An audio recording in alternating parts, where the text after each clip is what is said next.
Hold up. I gotta make sure I'm set up properly, because I think I forget. Oh no. I'm good. I got it set up right. Alright, fuckers, I almost slept late. Almost slept through this.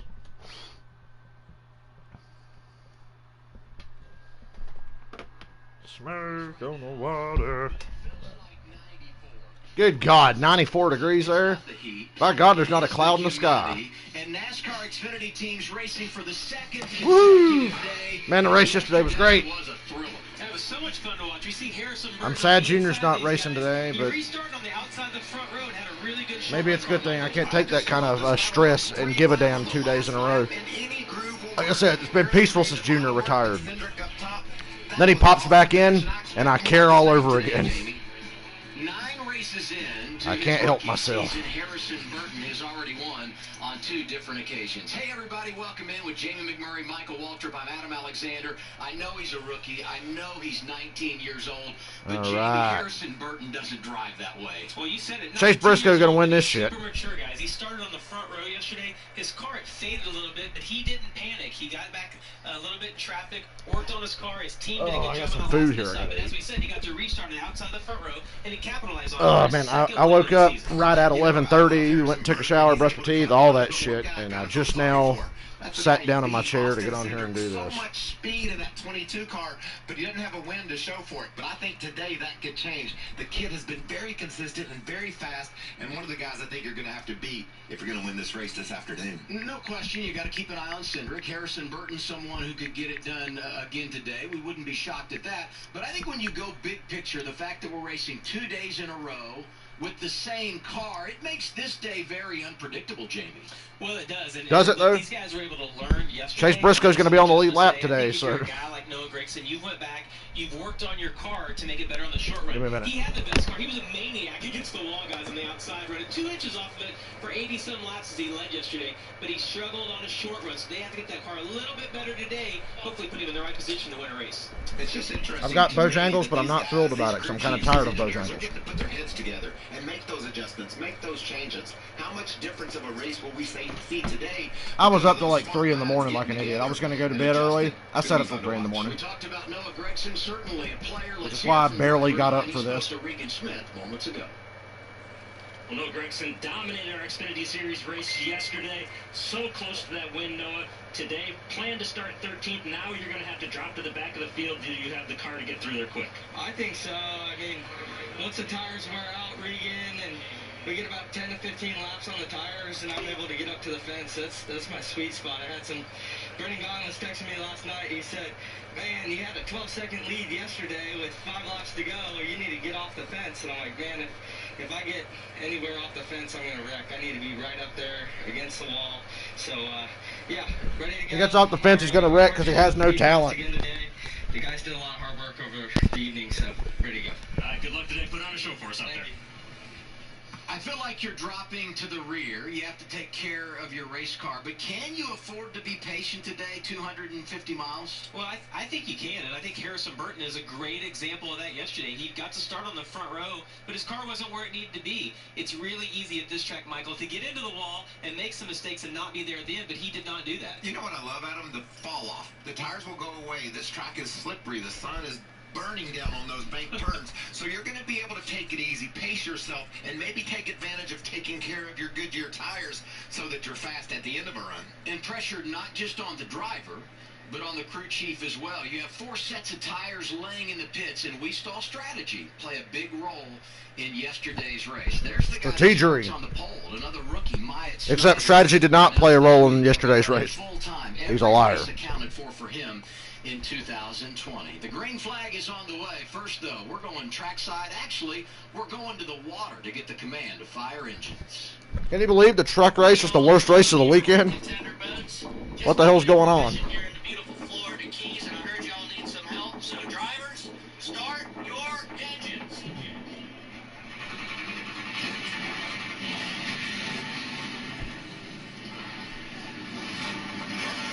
First time for everything. Getting the command. Yeah. Ow. Almost bit my cheek there while I'm eating.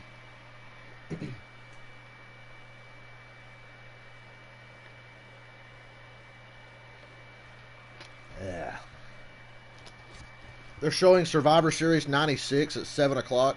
My man HBK is the champion on that pay-per-view. Don't watch his match, though. Goddamn Jose Lothario.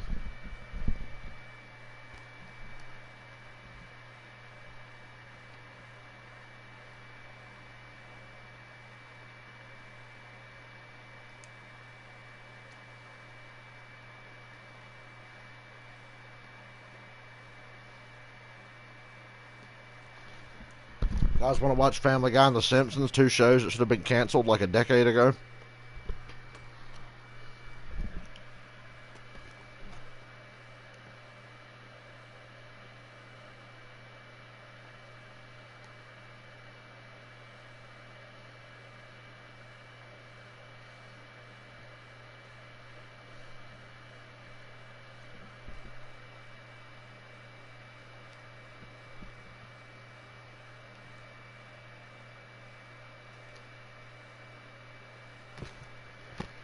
The rain forecast, once again, is literally 50-50.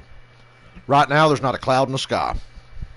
I hope it stays that way for the rest of the day. It can rain after the race. If it needs to rain in Florida that bad, just wait till after the race. Come on.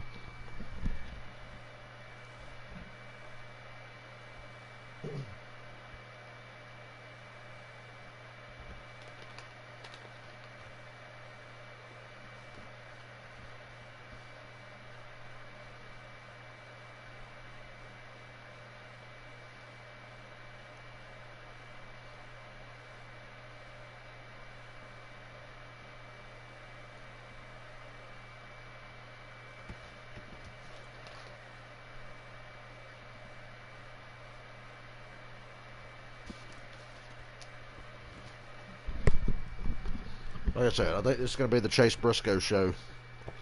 Noah Gragson ain't got shit for him.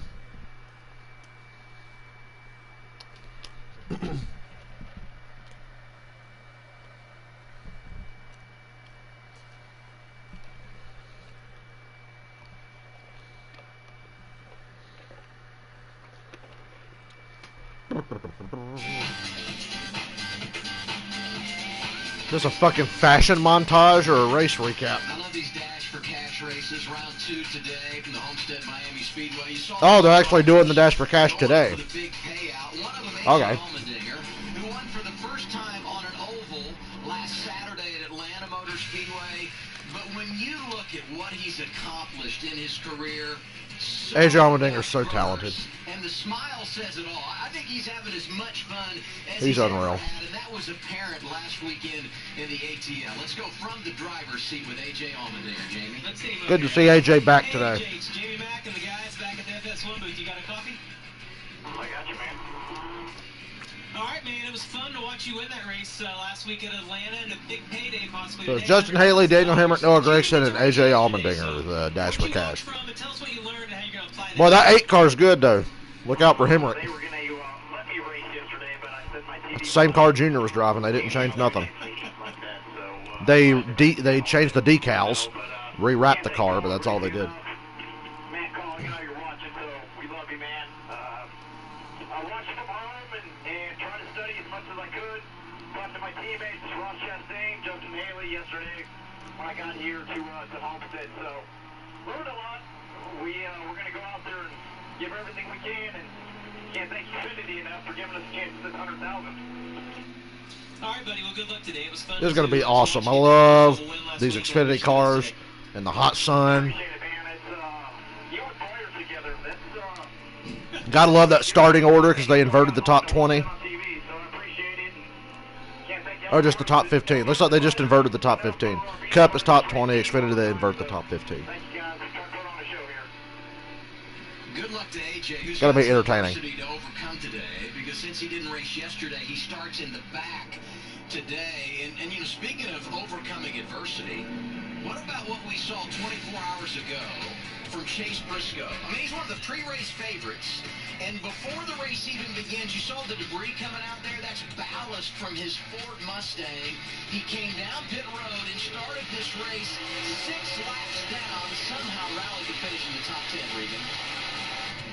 great rally to finish in the top 10, but unfortunately, when lead comes out of a race car, there is usually a penalty to follow. That penalty, a pretty harsh penalty, but I mean, it has to be that way. Boswell, along with the team's car chief and team engineer, they were all given a 4-race suspension for the next 4 races. God damn, that's rough. So they had to go to the box and call out somebody who hasn't been on the pit box in a long time, Greg Zipadelli. Yo, Zippy's the crew chief. That's awesome. Zippy is Chase Briscoe's crew chief. That's awesome. Zipadelli winning those championships with Old Tony Zippy. Stewart, who was Chase Briscoe's hero growing up.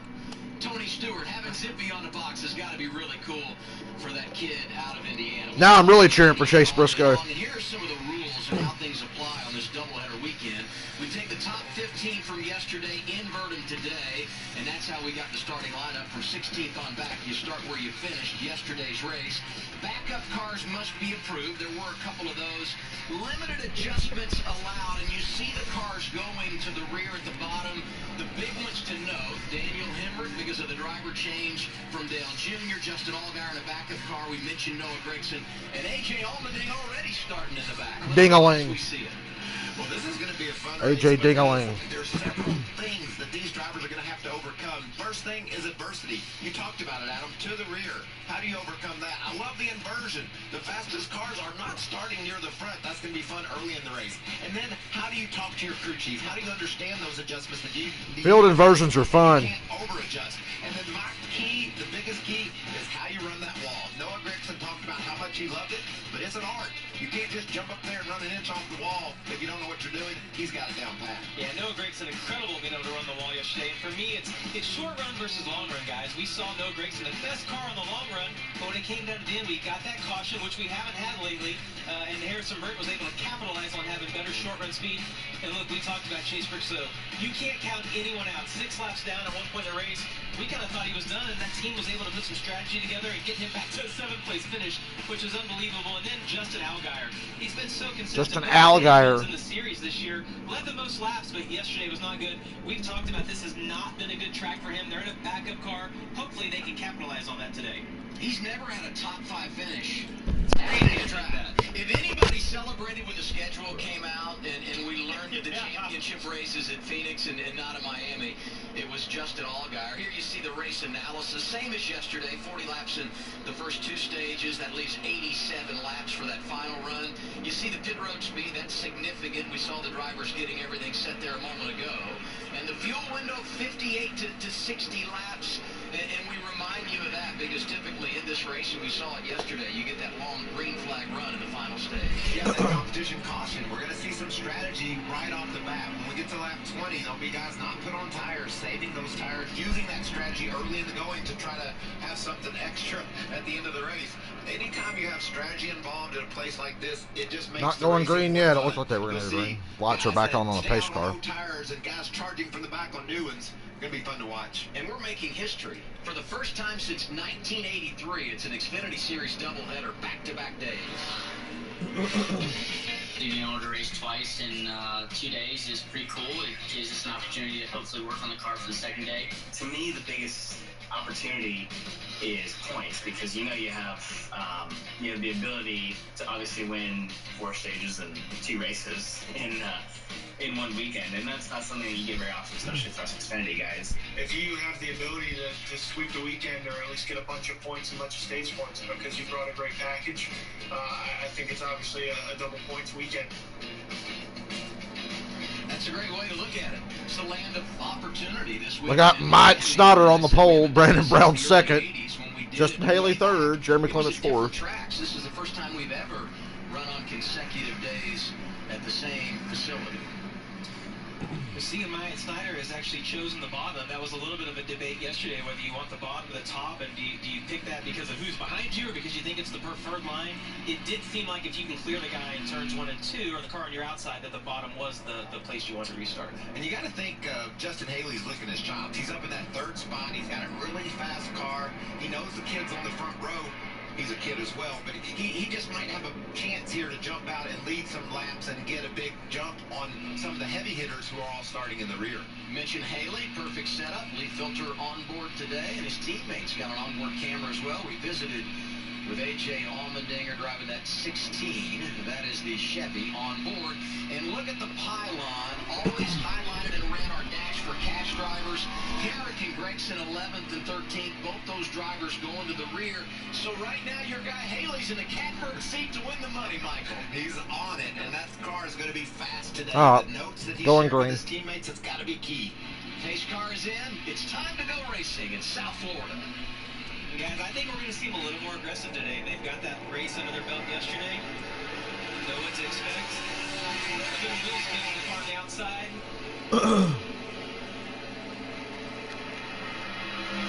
Harrison Burton getting through wide. Poor Harrison Burton did not even get 24 hours to celebrate a win. That's got to kind of suck. Ross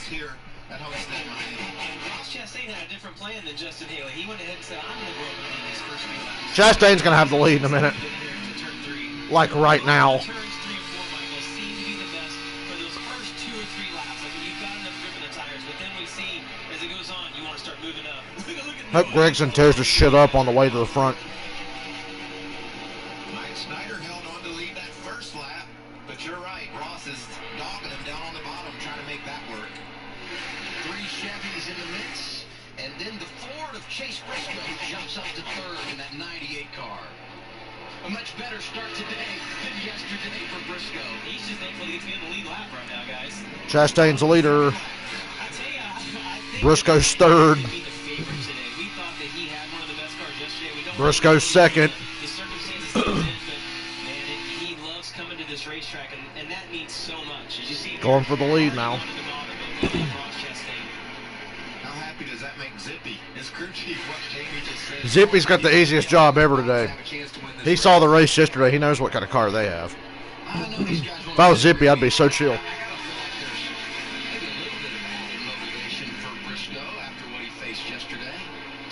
Cedric down on the bottom, racing with Brandon Jones. This is a great 3-wide battle. It's just so cool. This race Man, they look racy. that there's literally I love 3 it. options that these guys can race on, and then the track's so wide, and because of the progressive banking, all those lanes are good. You see Austin Cedric, he drives in there and slides up in front of Chase Briscoe side by side. Well, Chastain stays clear now. The Ford starting to make their presence known. Briscoe going after Chastain for the top Excuse me, spot. goddamn. We saw Cindric. And here's another one of those Chevys, Noah Gregson. I can't wait to see Noah make those moves he made yesterday, where he would be behind the guys and dive to the bottom.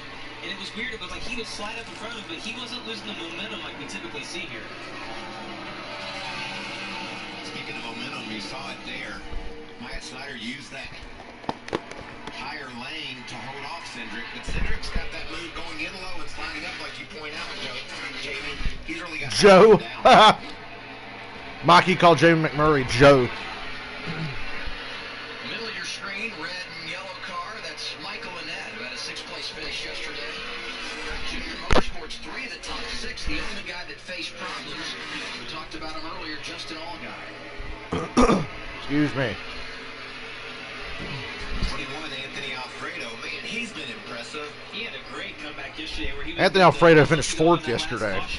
Was able to come back and get a great finish. Had that short run speed. Chastain's still leading. Briscoe's all over him, though. We're on lap 6. Cindric's up to 3rd. We know Cindric's got a fat. God, what a slaughter by Alfredo on Riley Herbst. And then he waved Riley Herbst right back by. That was a big-time lane change. Where you see the Big 16. slide. Oh, God, another 3 wide. At least you didn't have to slide up in front of him that time. Say 3 wide, you're like, middle, bottom, top. Where am I at right now? The cars are so wide on the track. Brandon Brown in that 16 started on the front row. Woo, Clements just about got into the 18. Spot, getting some heat there from Herbst. Chastain's still leading somehow. I'm surprised Briscoe hasn't passed him yet. Although Cindric's about to pass both of them. Man, I love that kind of racing when 2 guys get held up with each other and the 3rd guy comes in and passes both of them, because that's what's about to happen. He's actually a little bit better than Ross Chastain, but he's not able to clear him, and that's allowed Austin Cindric to catch up to these guys. He can't clear Ross because the outside line gets such a big run off the corner. And all Ross needs to do is hold the outside line. Briscoe's going to have to send it and do a slider if he wants to get it. Is there a competition caution today? They never said. I hope there's not, but they never said. Today, guys, is that they have already fallen off almost 2 seconds a lap in 7 laps. That is huge fall off. Into the top 15, Justin Allgaier, Daniel Hemrick from the rear. Just in front of Noah Gregson. Yep. Junior motorsports cars are marching from the back toward the front. Looks like Noah's a little bit quicker than his buddies, but now Briscoe's got it. He did get the run into the corner, and he cleared Chastain by a mile coming out of 2. So Briscoe's the leader. That's Tim Fiedler, spotter for Chase Briscoe, who now has the race lead. How did he get it done? Fox totally missed the movie, Ray, but now they're showing a replay. Just like we saw Noah. Yep, he did exactly what I said. It's so much further around the top than it is the bottom. He was able to use less. Didn't really have to slide him. He just eased up in front of him. He had a few car links. And here comes Cindric to second. Chastain had never led a lap at Miami until yesterday when he spent 26 laps out front. Led the first 8 today, but he slides to 3rd now as he gets passed by Austin Cindric in the 22. Cindric starting today like he finished yesterday. He's in the number 2 position behind Briscoe. We're 9 laps in at Homestead. Hey, they're going side by side already. I bet nobody's awake watching this race. Cindric to the lead now. It's 3 lead changes in 11 laps. You won't see that in a cup race. 80%. Fill that to your 80%. 3 lead changes in 11 laps. Less than 11 laps.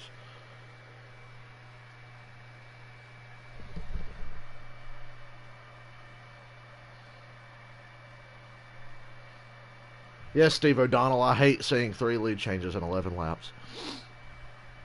Oh, how I hate it.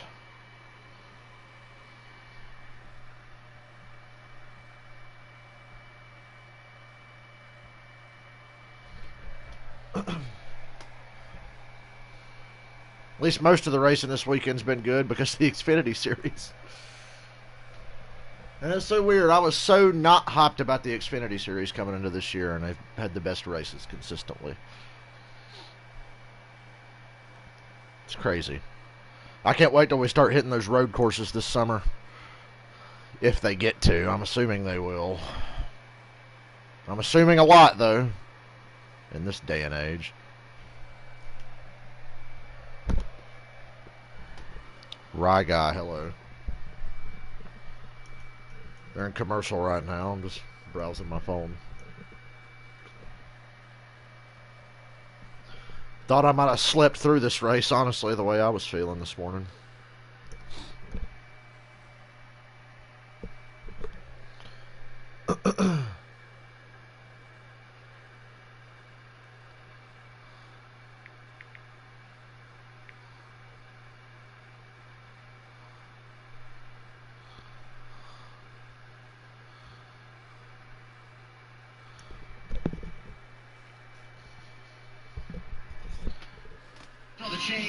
You like how my hatred of Noah Gregson made me forget how much I dislike Austin Cindric? And the new man out front, Austin Cindric, getting by his 4 teammate Chase Briscoe.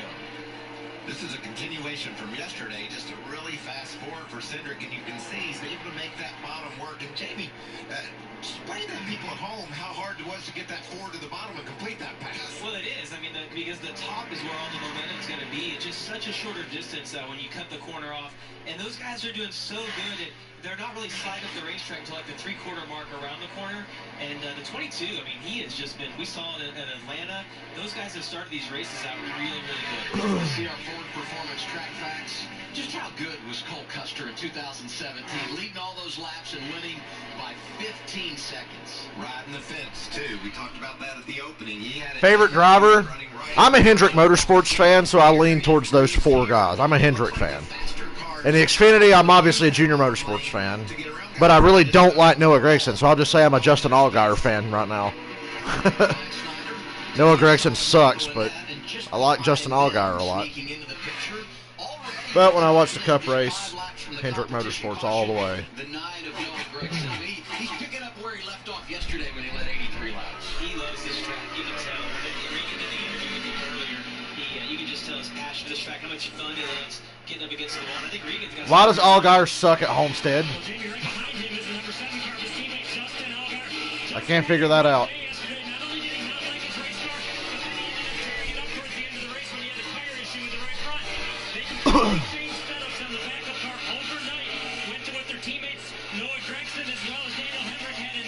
Gregson started dead last, and he's already 8th ahead of Allgaier. That's how bad Allgaier sucks at Homestead. Quiet's good, right? Well, he's running quite a bit better today than he did yesterday. I think he started the back, and he's followed Noah up through there. And we know how good the 9 and the 8 were yesterday. So, I mean, to me, that's a no-brainer. You want to put their setup in. And right now, Justin Haley's in 5th. He's the first of the Dash for Cash guys. Chase Briscoe's starting to fade a little bit. He's still 2nd, but Brandon Jones is about to get by him now. Cindric's driving away. Cindric's got about a 1.5 seconds on these guys. And, you know, we talked yesterday, Michael. We thought that this would be a great track for Brandon Jones because he dominated Auto Club. And it's a track very similar to this where you run against the wall and there's a lot of give up in the tires. So not surprised to see him get it together today and in the top 3. Two other things I would put on top of that. Random radio communications. So you like Kyle Busch and Anthony Alfredo? Well, Alfredo had a great day yesterday, if you saw. Finished 4th. He's 10th right now. He's someone to watch. And on board there with AJ Allmendinger, he's not moving through the field quite as fast as I thought. 17th right now. No, but he's probably just feeling it out a little bit, making sure that... I really like Ross Chastain as well. I'm big on him. But, you know, they might make an adjustment here. The guy that's being quiet again today is our winner from yesterday, Harrison Burton, up to the 6th spot. Again, not making any noise. God, I'm so concerned that the Cup race is going to suck after the good Xfinity races we've seen. We're on lap 20. Top 10, Noah Gregson and Justin Allgaier. That's impressive. Just eating them up as you see another position picked off there by Noah. Yeah, Allgaier's the best surprise here, right? Because we talked about not a good track for him. Struggled yesterday. Regan said they put that other setup in. So he and his car... Oh, Gregson, I bet it kills you knowing that the guy next to you is the one who won the race yesterday. Give me that guy's setup. I'll just take 2 of those, right? That's what teammates are for, right? Well, in every position... God, Gregson's loose. Jeez. He drifted through 4 around the outside of Harrison Burton.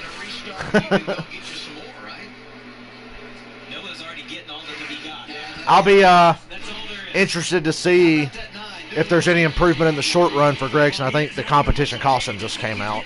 I don't know why we got to have those, but like I said, I'm interested to see if Gregson's team got him any short run speed whatsoever today, because yesterday him and the Junior Motorsports cars had no short run speed. They got killed yesterday on short runs. And Gregson probably got, well, I won't say probably, he got hurt the worst by it. Because he would have won the race if there wasn't a short run at the end.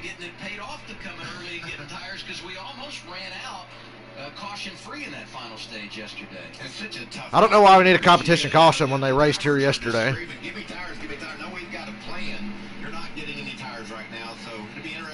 And once again, it's competition caution where nobody's going to pit.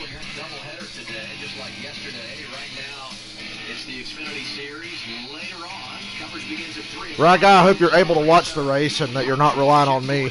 I know that's no fun.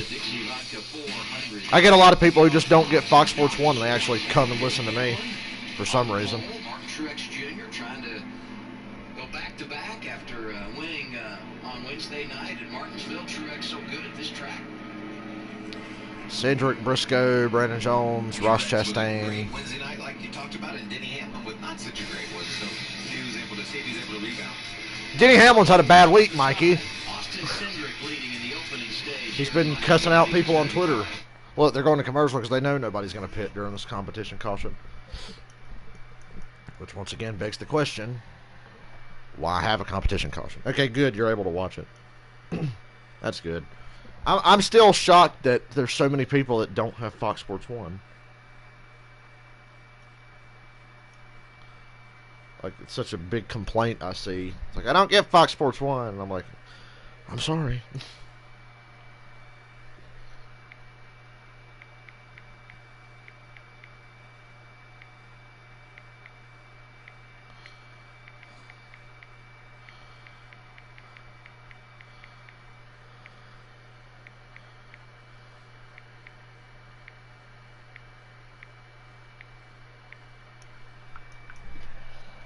It's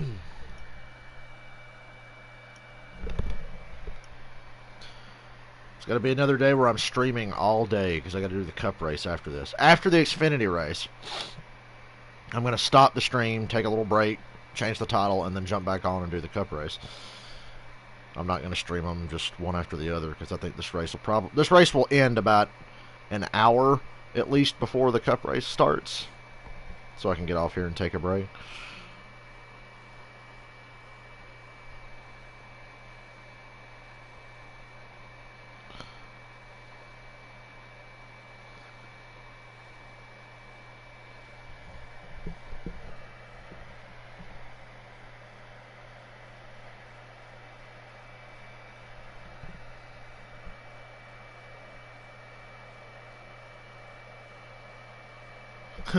PlayStation 5 Sony guy speaks about the price of the PS5, but still doesn't tell us the price of the PS5.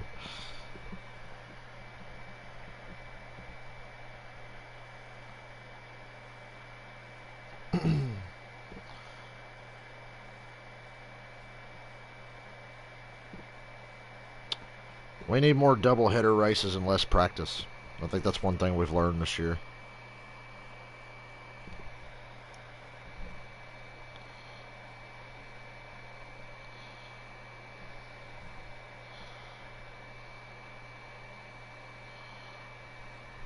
You know, a John Deere car. Wasn't Ricky Stenhouse the last guy who drove a John Deere car? I want to say it was Stenhouse. I'd like to see Home Depot back because Home Depot always had cool paint schemes.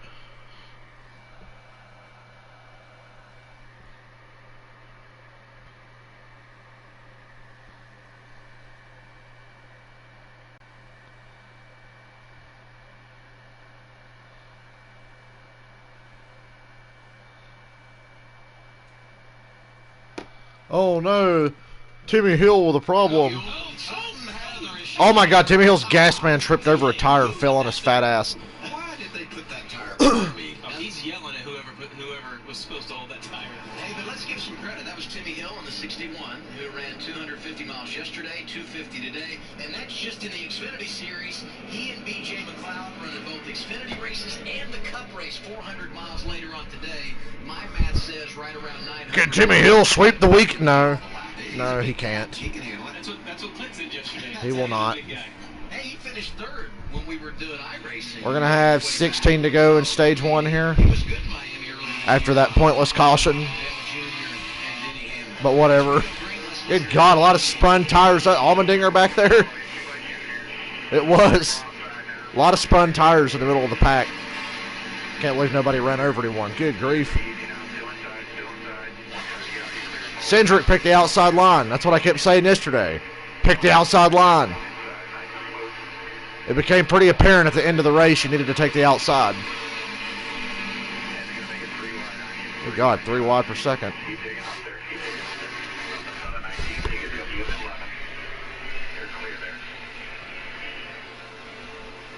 one lap, he had inside, outside, one pushing, one behind. He had 15 more in the stage. Really Excuse me. What's the latest on the night? I promise I don't have corona. I have a food allergy and I just ate. Don't worry about me. I don't go out anywhere. I can't get coronavirus. I admit I'm the first idiot that would be in line at the racetrack tomorrow if they would let us go. But until that day comes, I stay home. That's a great story, and that is why he's taking that money he won last weekend, Michael, and Dash for Cash. Hey, Justin Allgaier's in the top 5. Yay. I love that. And, you know, he paced the guys that started in the back toward the front, but now Allgaier's gotten ahead of him. Justin inside the top 5. So many crappy drivers in Xfinity, they're going to have to start winning races more often. And it's going to trick everybody into thinking they're good drivers. It looks like you have 100 more horsepower on the exit, and he's already committed. I mean, look at that guy. He is literally right against the wall. How many times, Michael, have you thought you were high, and you heard your spotter on the radio and say, outside? You're like, there's no way. There's no way a car can fit between me and the wall. And surely they do. There goes Greg. He said, Michael, I know you I wish Allgaier would run Gregson's ass over for Bristol, but he can't because that's his teammate. Get down underneath him there. It's not going to work out. The Nine's going to have that momentum he needs. They've closed in on Harrison. Harrison had a nice restart there. Was able to get to the bottom and grab a couple of spots away up to the third position. He was running fourth late in the race yesterday, Michael, and I said, well, he should be really good tomorrow because this is like his practice because he's... Man, that outside lane is awesome. That looks like so much fun. Well, what an impressive rookie he's been, and what an impressive group of young racers we have in the Xfinity Series. It just doesn't surprise you when you see any one of these young guys. Gregson's short run speed looks a little better today. A little bit better. He's going to get the lead sooner or later. He's so fast. You have to commit to entering right against the wall. And if you watch the difference between the 20 and the 9 right here, Harrison's running high, but the 9 is entering just a little. Of course, he's going to go way down and try to get it on the ball now. But you have to enter with that quarter pedal right against the outside wall. Jamie, here comes 39. You want to see the importance of tires? Look where he's going. Did Sieg play that strategy again? They wasted a set of tires instead. Well, it worked out for him yesterday. Would have worked out better if they didn't give up all their track position on pit road immediately after, but the driver names in red are the Dash for Cash drivers. The guy who finishes the best out of those four gets $100,000. So it's Gregson, Haley, Hemrick, and Allmendinger. Whoever finishes highest of those gets $100,000.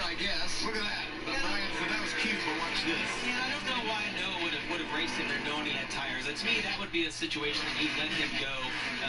He's got tires. You know he's going to be faster than you, and you really don't. Sieg's going to win the stage. There's 10 to go. He's on 20-lap fresher tires, and he's going for second right now on Brandon Jones. So good for Sieg. That'll be 2 days in a row he wins the stage. Sieg has come from 22nd up to second as he goes underneath Brandon Jones, and only one remains. He'll try to run down Austin Cindric and win this opening stage just like he did yesterday. Don't you think that's great for CMR Roofing, his sponsor? I mean, everything they're doing is good for this team. They don't have quite the funding that some of the top teams have. We've seen this kid be really impressive behind the wheel. I love this call.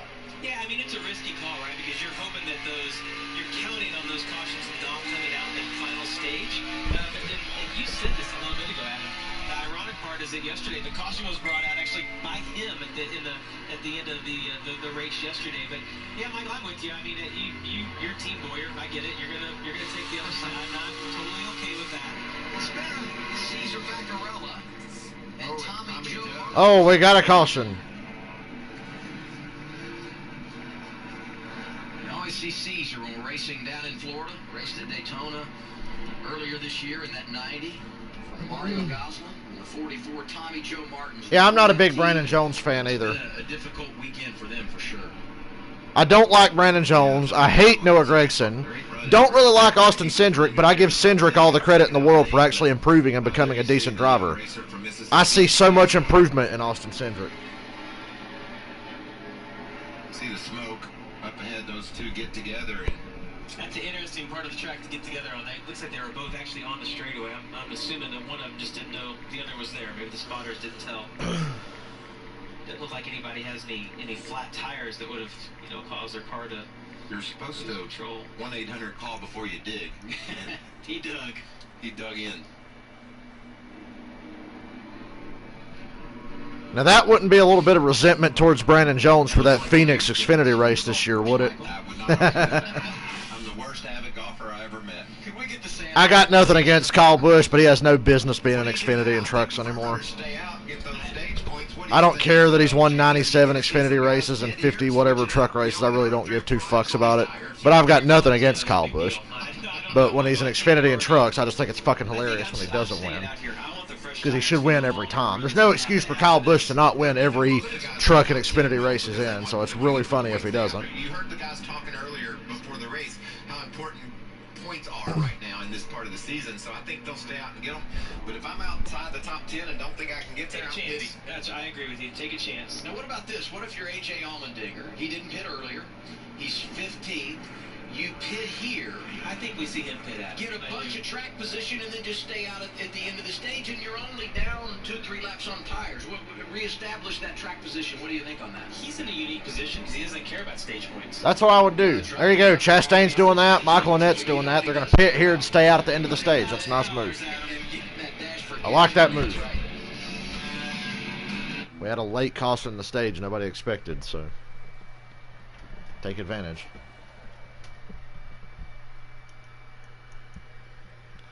God, I'm tired. I slept good, but God, if it wasn't for this race, I'd have been in bed till like 3 o'clock. So when I woke up, I could have easily went back to sleep.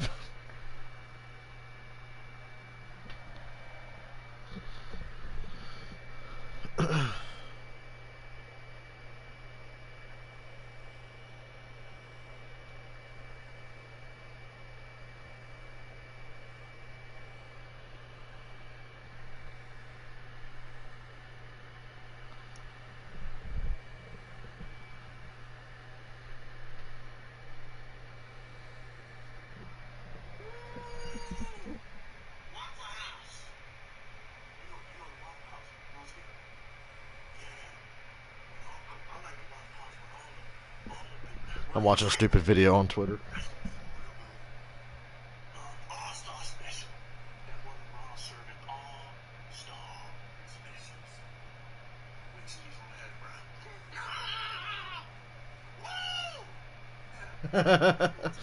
Somebody on Twitter doing a Shannon Sharp impression, making me laugh.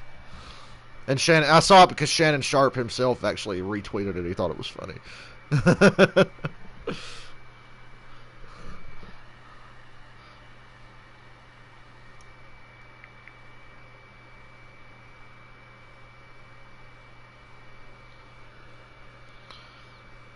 Come on, stupid little cell phone. 2 phones and neither of them are reliable.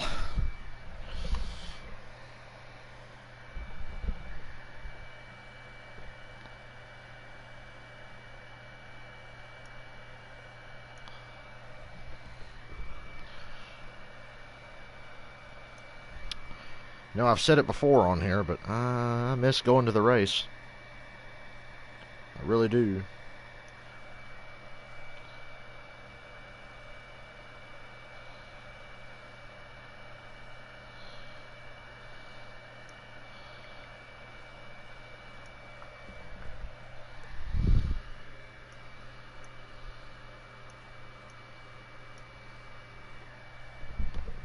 Ooh, celebrity watch party. Who gives a fuck? Like Dave Chappelle said, do we really give a fuck what Ja Rule thinks right now with the state of the world?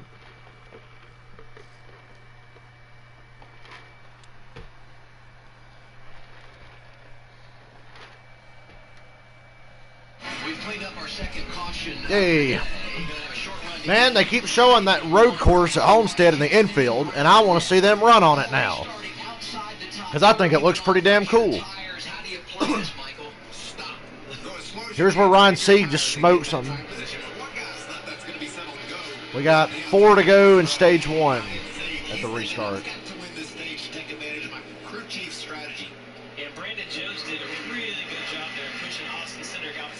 comes Sieg. 4 wide.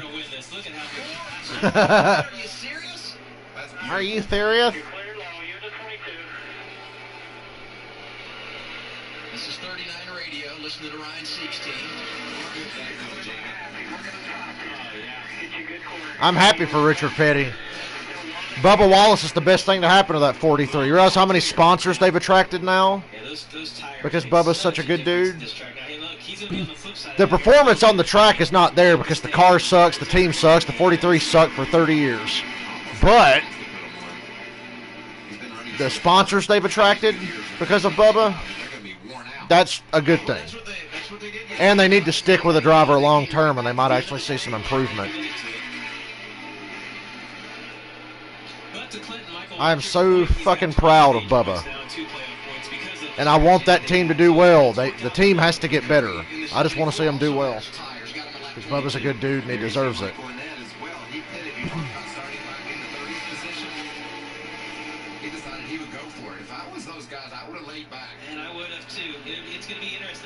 2 to go in the stage. Obviously, Sieg is leading with his 20-lap fresher tires. Huge difference on tires. Gregson's short run speed still ain't there.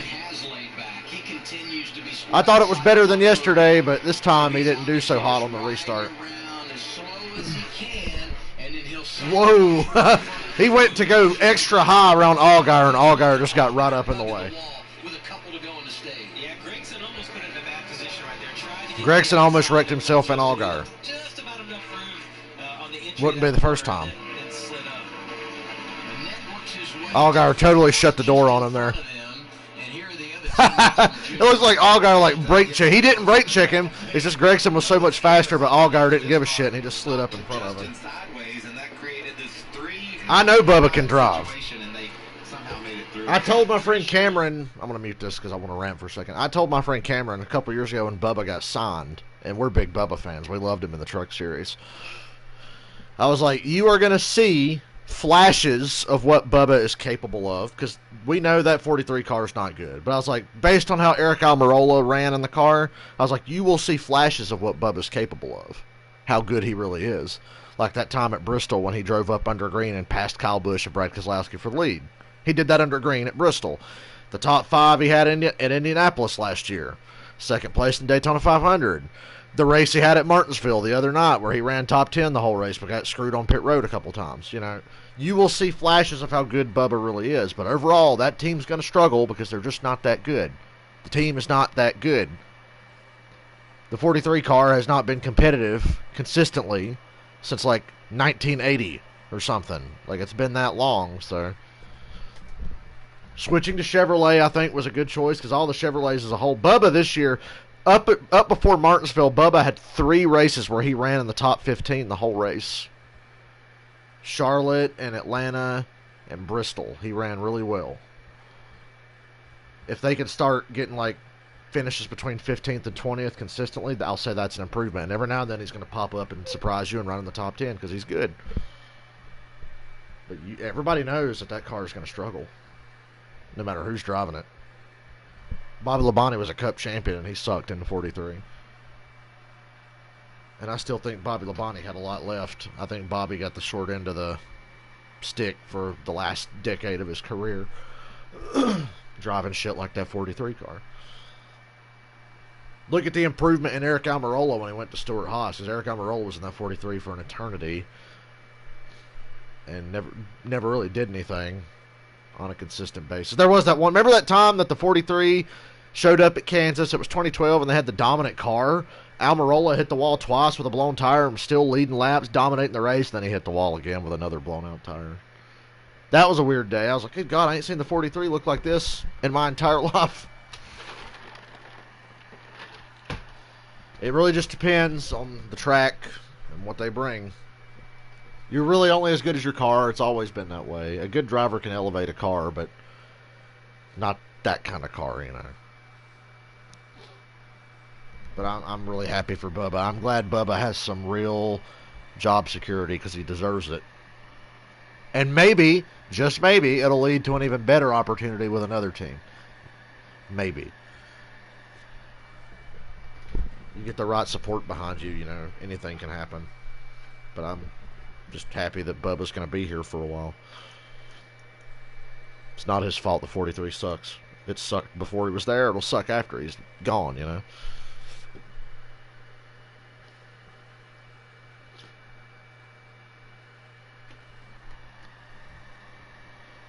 Yeah, and Kurt Busch really did. That 78 car was on the upswing anyway, and Kurt Busch really elevated them.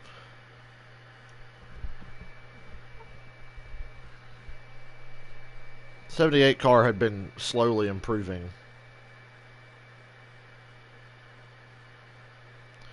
Noah Gregson's not happy with Justin Allgaier. Well, ain't that a bitch? Fuck you, Noah Gragson. Do you think Allgaier was happy at Bristol a couple of weeks ago? Fuck him. Fuck Noah Gragson. He's not happy with Allgaier. Kiss my ass.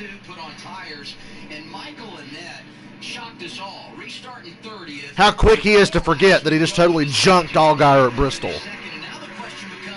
Kiss my ass. I mean, the exact same strategy they used yesterday, and like we said, if the caution doesn't come out at the end, they have enough tires. Travis Mack working this strategy on the pit box, Regan. Well, in the 19 car, Brandon Jones on the left side of your screen. He pits from fourth place. That race car right now is a little bit too tight in the middle, meaning the front tires won't turn in the corners. New setup for that team yesterday. Stuck with it again today. The 39 car, your leader, Ryan Sieg. His race car is also a little too tight in the middle. A small adjustment for that as they get another set of tires for him. A really slow stop on the 39 of Sieg. What the hell is that about? He can't be aggressive enough with it for Austin Cindric. And I saw that shot of Allgaier making his pit stop. Little damage on the right rear. Cindric's got the lead. Brandon Jones second. Burton third. Gregson's fourth, unfortunately. Allgaier had a terrible fucking pit stop. Wow. And Sieg had a terrible fucking pit stop. Worse than Allgaier. I don't know what that was about. And let's talk about the strategy for Ross Chastain, who stays out after pitting prior to the end of the stage there, Jamie. Well, let's hit him up right here and see what he thinks about it. Hey, Ross Chastain, this is Jamie Mack in the FS1 studio. You got us? Find us or top, we'll have it 9. He was talking to us. 19 or 9 as your pushers. 19 bottom, 9. He's trying to figure out which lane he needs to be in. That's his team giving him all the information about what's going on around him. Hey, Ross, it's Jamie Mack in the FS1 booth. You got us? Yeah, buddy, I got you. All right, it's almost as if your team was listening to Michael Waltrip. Well, actually, yeah, Chastain will have the lead. Whose decision was that? Yours or the crew chief's? Either that or Annette. Was Annette in front of Chastain? Rolling around behind a space car, you use up too much of the goodie, but it was that's what we want to do. We got shuffled back there for 30 air. Our number 10 Nutrient Solutions Chevy is faster than I think we were running back in 15. So it's not going to be pretty for a little bit, but hopefully it's a net gain. We stabilize here and get back to where we belong. God, the tires do wear so fast. Well, no one's pulling more for you than we are because we want you 3 to laps and you're so go fucked. out there and do it for us, and good luck the rest of the race, buddy. All right, thanks, buddy. This is a big race for him. He's a Florida guy, right? I mean, the family farm, 3 hours from the racetrack, and everybody's... I said, yeah, I'll agree with you on that. Austin Dillon should be replaced. Tyler Reddick is already like 10 times better than him. Austin's had a good, run lately. Had like 4 straight finishes of 11th or better, but still, come on, dude. He's been in Cup for like 6 years and hasn't done anything. He's got 2 wins. I was there for one of them. He's got 2 of the flukiest luck wins of all time. But they are wins, but that's not an indication of how he runs, because without those wins, they wouldn't have ever been in playoff contention any of those years. Not that they ever were anyway. They were eliminated in the first round both times he made it. So, yeah, I'm not a fan of Austin Dillon either. Ty Dillon impresses me more with a lesser car.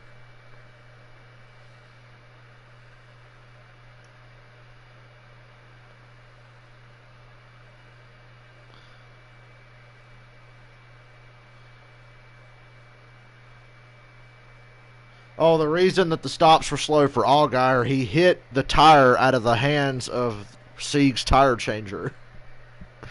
Slowed both of them down.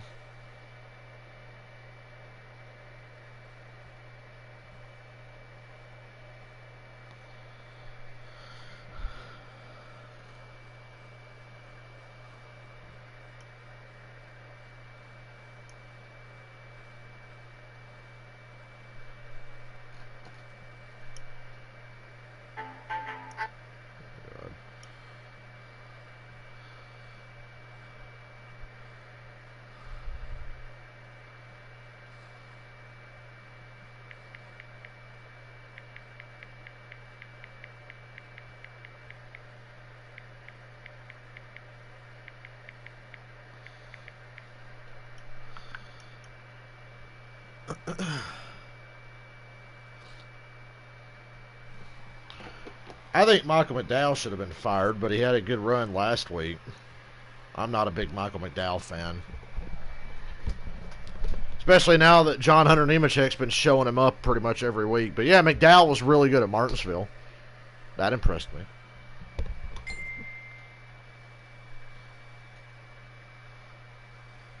Michael McDowell's turned into like Jamie McMurray. You know, the last year or two that McMurray was in the one car, I was like, why is he still here? And I used to be a big Jamie McMurray fan. I thought McMurray was always a little underrated, but last couple of years it was clear he had overstayed his welcome, and I was like, why is he here? It just gets to a certain point where you start to take notice that, wow, this guy's been in this car for a long time, and his teammate or teammates are all better than him. Why the fuck is he still here, you know?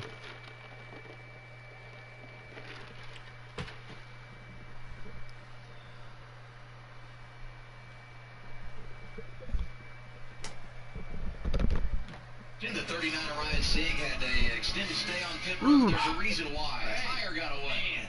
There goes my tire. You can see Justin Allgaier. He hit the whole last tire. Stop, and he just pulled that tire right out of the carrier's arms. Can you imagine his surprise right there? Hey, man. When I first saw this clip, I'm like, well, he's still got the tire. And I'm like, well, wait a minute. He was carrying two of them. It speaks to how athletic those guys are that go over the wall. And what an unbelievable job they do. And as we prepare for the restart to begin our second stage, here's a drop-in on those drivers going for the $100,000. Grayson leading the way. His teammate Daniel Hemrick in the back is 7th. Haley and Allmendinger 10th and 11th. A pair of teammates going for the $100,000 today on the restart. Chastain and Cindric. Chastain, older tires. Okay, Ross Chastain's the leader on old tires.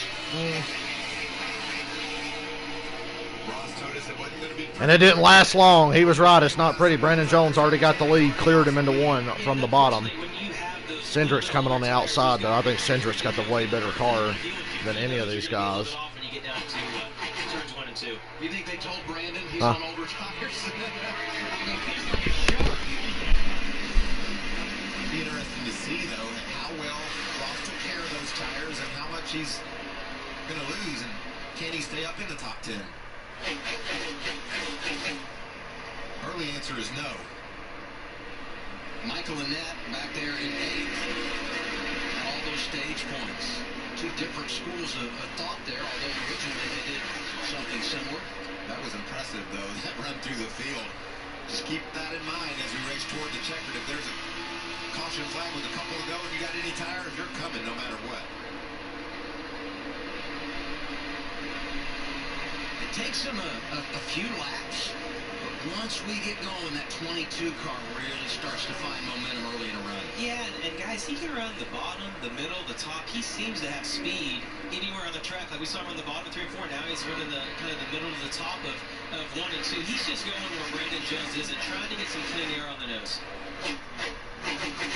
That's one of the things, though, when they reconfigured this place that made it so great. We talk so much about running the wall, Michael, but the reason people would say this is a driver's track is because you do, in fact, have options, right? Yeah, and Jamie, I want you to try to explain to folks, when you go to that bottom line, how tempting it is just to back the gas. But you can't. You'll lose the nose of the car. I mean, it's just really finesse. Around the top, you want to run nearly as wide open as you can. Sorry, I had to carry in groceries. I hope I didn't miss anything. Yeah, and when you hear the throttle, it's a lot of off-throttle time, and you see the David Rudiman, yeah. I just saw your comment about David Rudiman. I was never a big fan, but he did impress me at times doing what he did with what he had, because MWR was not that good up until about 2012. It's a damn shame NWR closed. NWR became a top cup team, and then they had to fuck it up because Michael Waltrip's an idiot. It's their own damn fault. See, Cindric got the lead back. I'm still upset that MWR had to close. I was like, great, we lost another really good cup team. Not many of those left. He told me he really needed to improve on. We saw it yesterday. He's comfortable by the wall. He said the one thing I've got to get better at is running that low lane early before it's time to jump out and run the wall. Our Chevy onboard, AJ Allmendinger from the back to 8th. And I'd say he's on his normal schedule. Third start of the year, every time he starts in the back, and always finds his way to the front. Yeah, I was a little concerned with him at first, Adam, because he Remember when Rudiman won Chicagoland? but some good speed now. Watch Daniel Hemrick. Gregson's third. Gregson's so fast around that top, the more laps they run. Just like yesterday. I'm disappointed. I thought Briscoe would be better. Briscoe's running 6th right now. He hasn't looked good since early in the first stage. Maybe he's become more comfortable with the racetrack today, but man, quietly had another great day. Big attaboy for Taylor Moyer, the crew chief there. He does an outstanding job. Did it last year, working with so many different drivers. A lot more consistency this year. You're going to see Hemrick a lot, Jeff Burton, and you mentioned Dale Jr. driving that car yesterday, his only start of the year. Man, I wish Junior was in this race, especially after yesterday. I'd like to see Junior get another shot with more experience, more confidence. The bottom half of Dale Jr.'s insert and the top half of his, and we asked him, I'm like, listen, you're not going to get to practice with that. How do you feel about it? He didn't seem that nervous. Gregson's in the wall just a little bit. He bounced off the wall all day yesterday.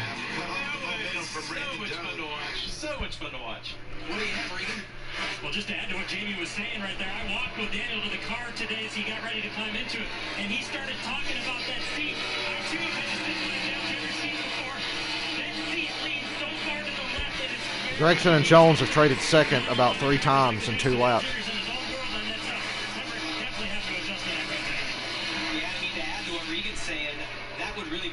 God, Gregson is about to bust his ass every lap. I'm just sitting here hoping he will. Everything feels good, and then you get on the track and you're like, this is not what it felt like at the shop. What about this mess? These guys can't sort it out. There they go. They just traded second again. And now they're going to trade it again. Now Hemrick's in on it. Halfway through our second stage, and they're getting after it. Gregson's there. Burton, Hemrick, Brandon Jones, 2 from JGR, 2. Gregson drives like a tard, and he thinks he has the right to be upset at somebody else when he drives like an idiot. Noah Gregson is sideways, but bouncing off the wall, looks, all over the place, exciting to watch. And then you look at Harrison Burton, and it's what we saw from him yesterday. He looks very in control, very smooth, trying not to slide the tires. 2 totally different styles of driving, and they're running within 100 feet of each other on the racetrack. The most impressive to me right now is Daniel Hemrick. You could see. Funny story about David Rudeman winning Chicagoland. I had a concert to go to that night. So I set the race to DVR, and I didn't want to know what happened in the race. I was going to see Leonard Skinner. So I set the Chicagoland race to record, and I tell everybody I know, don't text me about the race. I don't want to know. When the Skinner concert's over, I'm going to get back to the house. I was in Connecticut. I'm going to get back to the house and watch the race. Sure enough, I'm on my way home. My sister texts me, "You're not going to believe who won the race." And I'm like, well, great. Thanks for cluing me in. Now, I didn't know it was Rudeman, but she was like, you ain't going to believe who won. And then with about 30 or 40 laps to go, it becomes painfully obvious that, David Rudeman's about to win. And because she had texted me, I figured it out with 30 to go. So there was no intensity or drama. Because I'm like, she said you ain't going to believe who's going to win. David Rudeman's going to win. Oh, well, thanks for ruining it for me. But I watched that whole race after I got home. It's just a shame that with 35 to go, I figured out, Rudeman's going to win because she clued me in. After I told everybody, don't clue me in. I don't want to know. I want to get home and watch the race like a normal person. It kills me to miss a race. God, they're going side by side a lot today for this. During the commercials. God, Cindric's got a massive lead, but there's like a 5-car logjam for second right now. Hemrick, Gregson, Jones, Burton, and Briscoe. But Cindric is gone. Killing him. Yeah, Gregson's not quite as strong as he was yesterday all around, or he would have pulled out and left these dudes by now and caught Cindric. I know that 8 car's good because Junior kicked ass yesterday driving that thing. Gregson keeps doing the same fucking move. Sends it in, slides up, gets into the wall a little bit, or comes close, and then the guy behind him just drives right back down and passes him, and they repeat this for every lap. Every corner.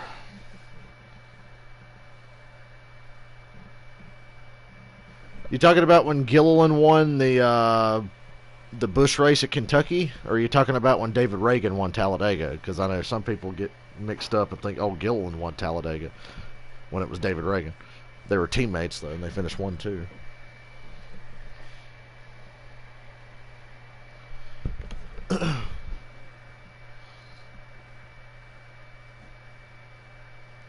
Man, I wish Junior was in this race. Especially now that I see that 8 car still kicking ass and running well. Oh, yeah, Kentucky. I remember that. Dude, that Busch win at Kentucky made his whole fucking career. That was still back at the time where if you won one Busch race, it could make your whole damn career. We quickly realized that was a bad idea when they figured out that David Gilliland actually sucks. Like Tony Stewart said, wins one Busch race and he's a Cup driver now. Like, are you kidding me?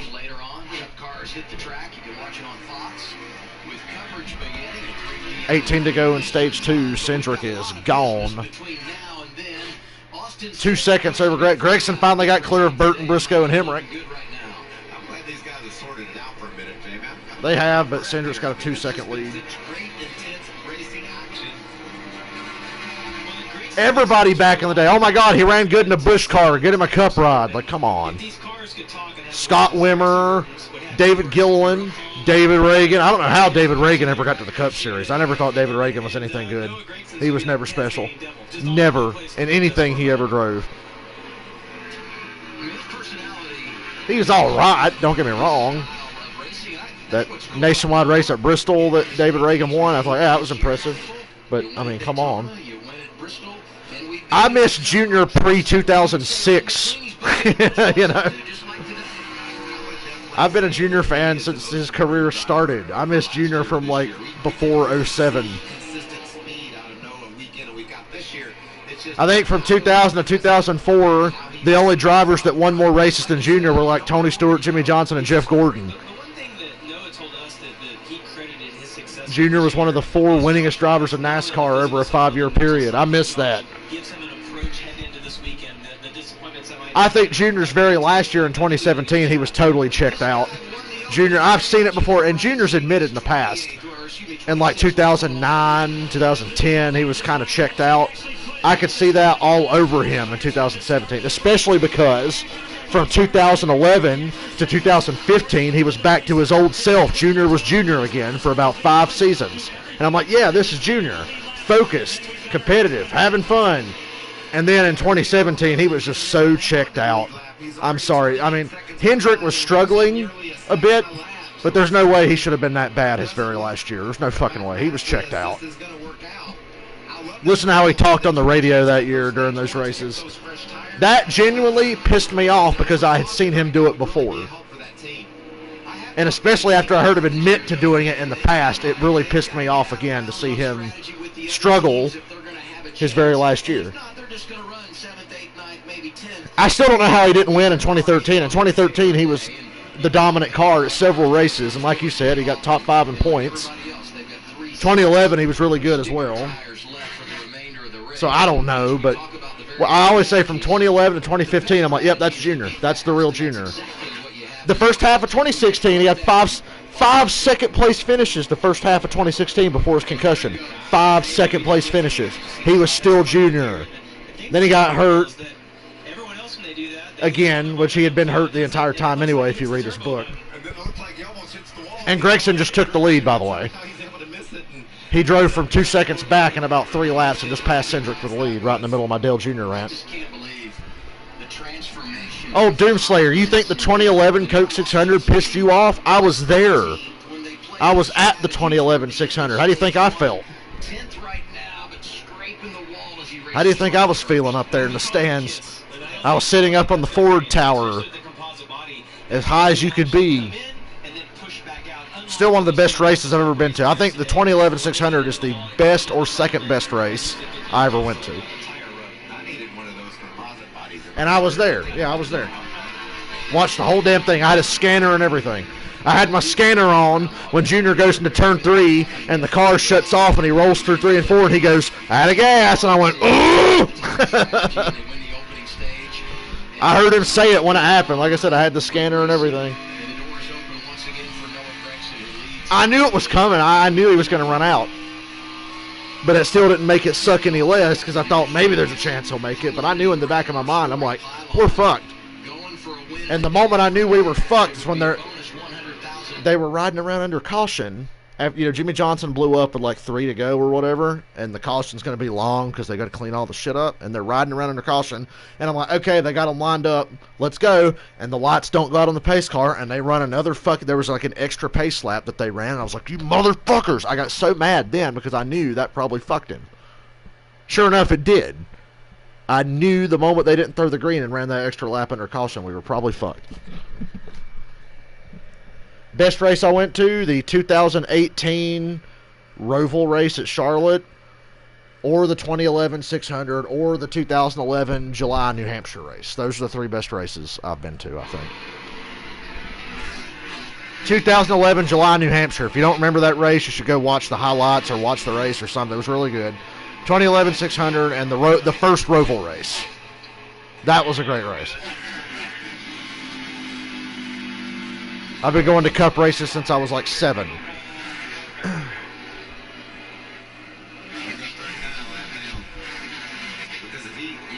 Ron C. just got lapped.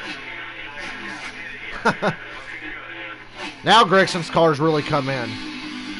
Like I said, Gregson's car is so much better than his talent. Because his talent shows me he's driving like a dumbass. But that car is so good it doesn't even matter. Same as yesterday.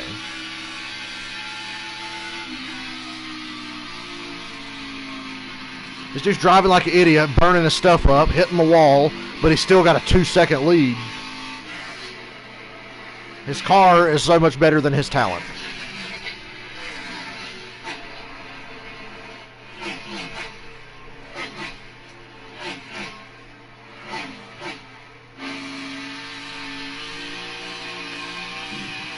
Boy, Chastain is 10th on those old tires. I don't think this really worked out for him.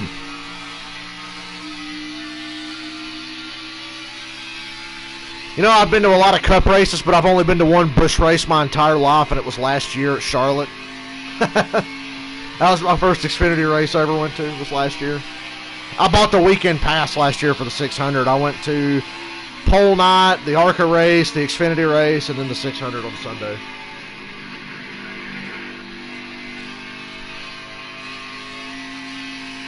Yeah.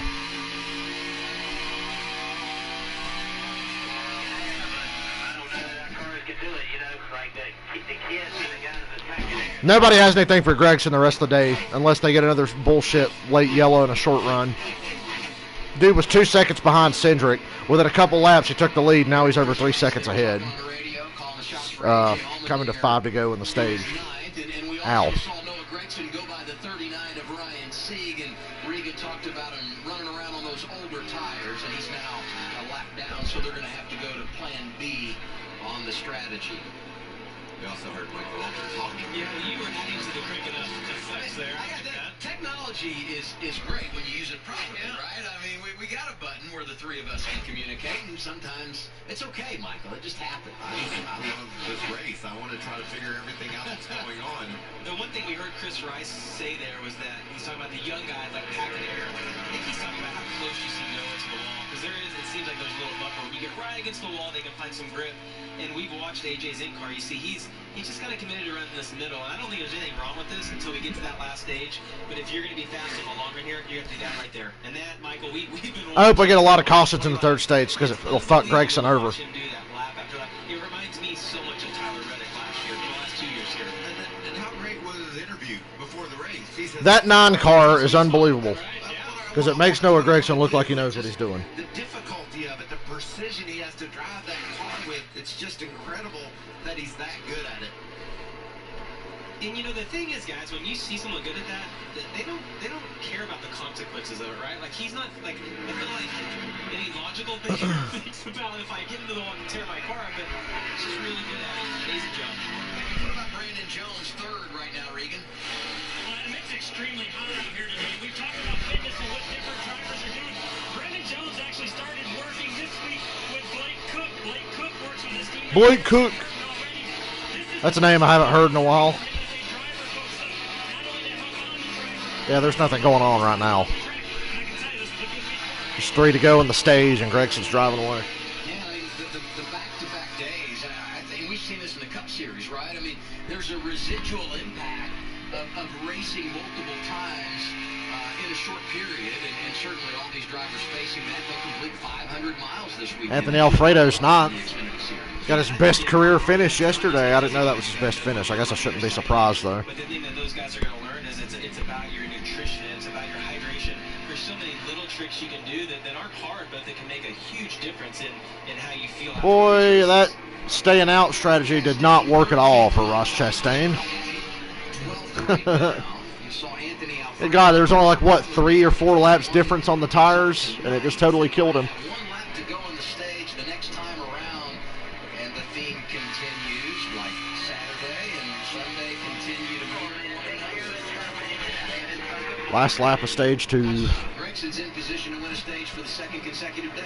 Yeah, I'm so glad to hear that. I feel like I'm watching a repeat of yesterday, just without Dale Jr., so I'm not as emotionally invested. He never got off the wall, and I think Clint said something that was a valid point, is that you get in a rhythm, you get comfortable, and he's just doing what feels comfortable to him. Man, we were just dying for the crew chief to tell him, give it a break, get 6 feet off the wall, it's okay, you're good now.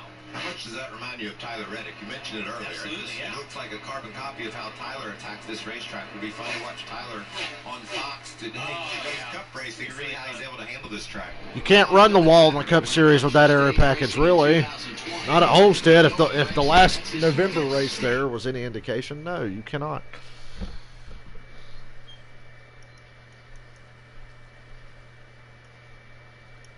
God, I wish I was still in bed, y'all.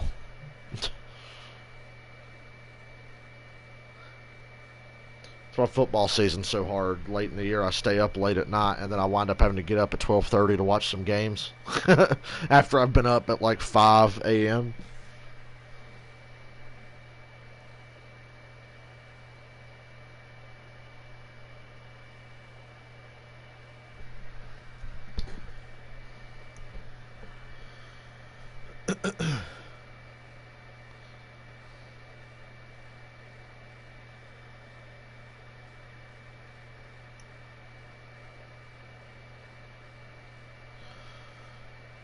Man, it's a real shame the next-gen car got delayed a year.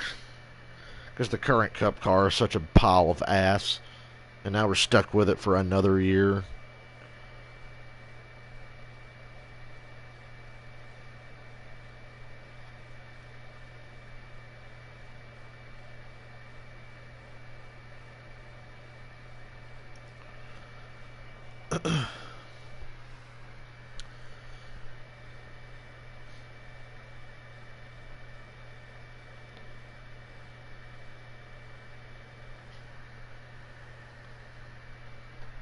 I just hope the next Cup car is actually hard to drive, but leads to good racing, you know.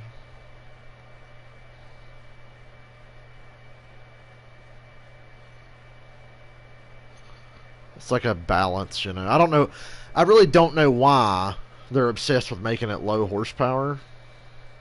I really don't. They say that makes it easier for people to build engines. That's bullshit. I don't know why they want them to be so slow.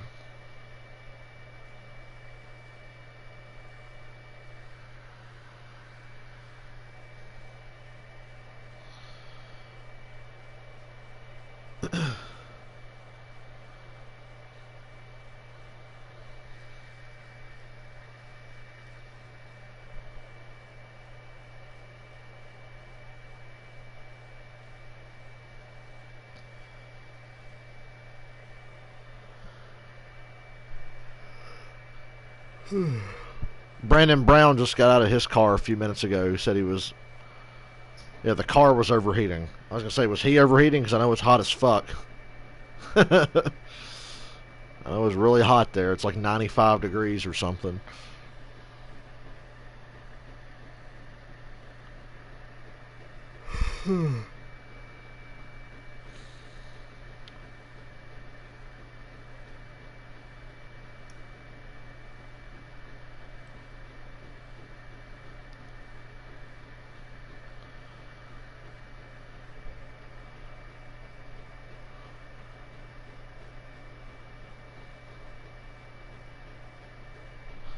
So you guys know that more people watch Total Bellas this week than AEW or NXT. Boy, wrestling is in a fucking pathetic state, isn't it? Homestead Miami Speedway, 10th race of the year. Going back to back in Miami. Noah Gragson wins the second stage. Ryan C. got it done in stage number 1. Cindric, Jones, Briscoe, Hendrick in the top 5. Burton, Allgaier, and Net. Alfredo also scoring points, and obviously everybody going to take this opportunity. I really don't know what to expect for the rest of this race, other than, okay, on the short run it'll be fine, but after about 10 laps, Gregson will have like an 8-second lead. It'll be just like yesterday, so I don't expect a lot of excitement here without caution. He was trying to save his tires at the start of that run. Unfortunately, by the time we got to the end of the run, all he could report was that the race car needed to... Boy, Chase Elliott's Hooters car. He's driving that black and orange Hooters car today. Love it. I just scrolled Twitter and saw a picture of it. They call it the Night Owl,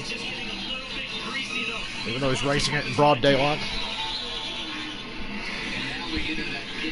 Gregson got the lead off pit road. Briscoe's up to second, though. Harrison Burton third, Hemrick fourth.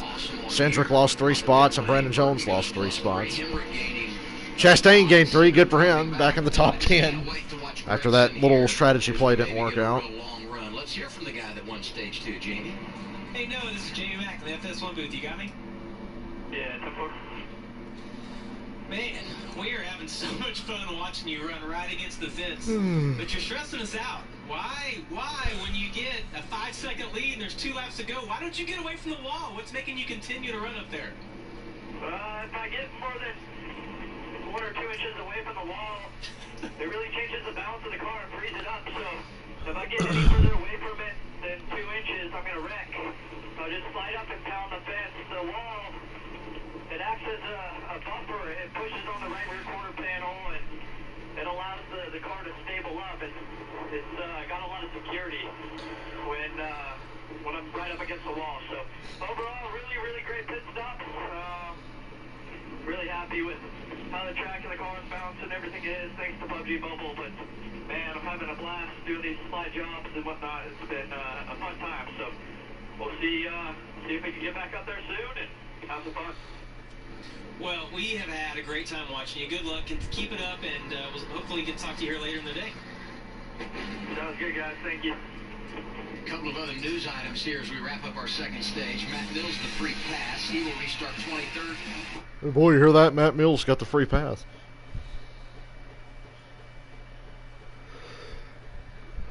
Damn it.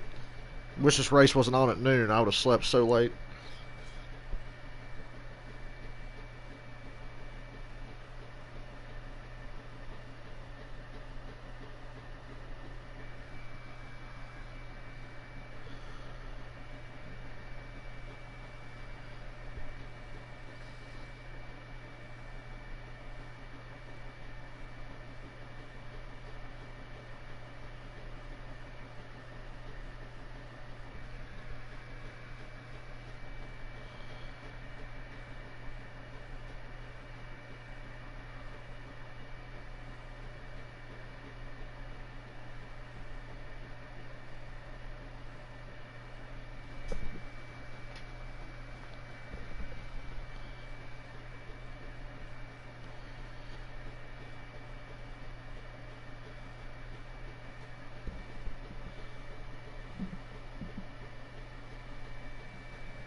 Yeah, my expectations are in the gutter for this race now.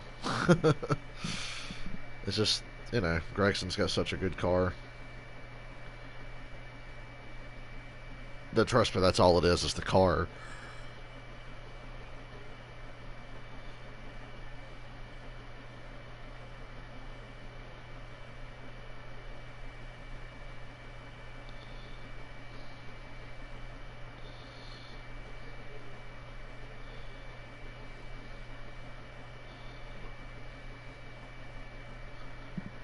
What does it say? Painfully long and quiet commercial break.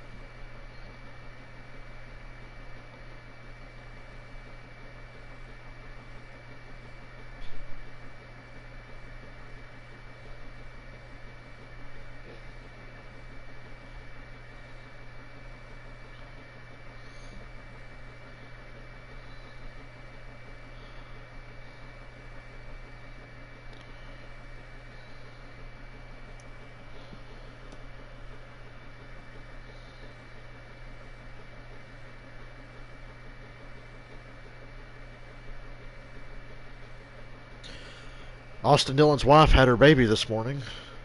So unfortunately for the 3 team, Austin Dillon will be in the car today.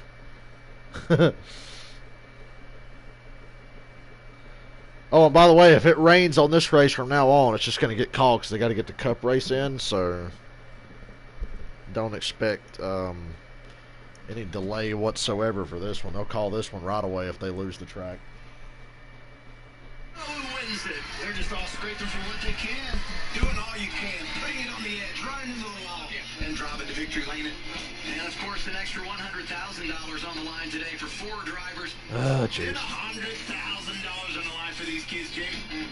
$100,000 is a lot of money to me, but I don't know if it's a lot of money to them. I tried to get Boyer to give me a show me the money. Will you give me a show me the money in honor of these guys going for the cash? We're going to have 80 to go when they restart. I love it. Who's it going to be? 79, whatever. Math is hard, in case you didn't know. I'm going to go out on a limb and say Noah Gragson maybe pulls this off. You're gutsy. Yes, I thank you. That's quite the analysis there. Why are we riding run under caution for this fucking long? Why was that not the one to go? It's not the heat. It's the humidity. Taste the meat, not the heat. Down in Miami, and drivers, well, they knew it was coming. I'm drinking a lot of water right now. Hydrate as much as I can. You grill a medium rare steak at 135 degrees, but think about that. We've seen these in-car thermometers be 140 to 145 degrees, and that's mind-boggling. No way that can be good for you. Because I feel like the thick air, it almost like tastes better. It's a weird way to describe it. So like I don't get bothered by the humidity. I'm one of the guys that hotter the better, slicker racetracks. That's what I love. So it's gonna be fun. I'm looking forward to it. Hemrick is kind of a throwback, right? I mean, that makes sense to me, what he's saying there. But don't you think he's lying to himself, Jamie? Gonna ride run under caution for eternity. You just have to fake yourself out. You just psych yourself up for the challenge to make sure that you don't leave anything on the table. I'm going over to So the road course at Homestead, whoever runs on that, do they run it backwards or do they run it around like the normal way? Well, it's extremely hot out. You know what I mean? We heard at the start of the show, AJ Allmendinger talk about the fact that he is in TV shape. He wasn't sure if he could do 2 races this weekend, so they'd only let him do 1. Well, I'm in TV shape too, and I'm not sure I'm going to make it through 2 races today. I have sweated through 2 T-shirts already out here on pit road. It is as hot as I don't envy anybody that's got to stand out there today. I love going to races, but after the Xfinity race at Charlotte last year, I never want to be that hot again as long as I live. Absolutely, yes, absolutely. It's fucking brutal. Noah Gragson, choose. You can just tell. This looks like how the sun is just consistently beating down on that racetrack. When we do the restarts, he's able to dive to the bottom. And Jamie, I just think that's a really I'd be good ducking into the decision. media center as much as possible. Take advantage of how good his car is McMurray, on Mikey, and Adam the Alexander are in a fucking studio in Charlotte in air Well, and conditioning. we've seen the bottom win almost all of these restarts, and some of that's been because of the guy that's pushing from behind, but it just seems like there's a little more grip on the bottom of turns 1 and 2. The biggest thing to me, Michael, today is that Noah Gragson's car looks better on the short run. He's still really fast on the long run because of the line he can run, but he seems a little bit better on that short run. What's interesting to me about him taking the inside lane is if he had taken the outside lane, he would have had his teammate Daniel Hemrick behind him. I think that probably puts an exclamation point, Michael, on him taking the inside lane and the advantage. And it's just going to be easier on his tires. It's going to be better for his long run to be able just to run the bottom and not scrub those tires all the way around the high side. Okay, they're actually restarting this lap. I don't know why they didn't restart the previous lap, but effective, and if he runs what the ifs? bottom for a couple, 3 laps, that's just less time on his tires. Gregson, the control car, on that inside lane. To his outside, restarting second, Chase Briscoe. Let's listen to the 98 as we go green for the final stage. 5, ready. See how long it takes for Gregson to get that ridiculous lead. Excuse me.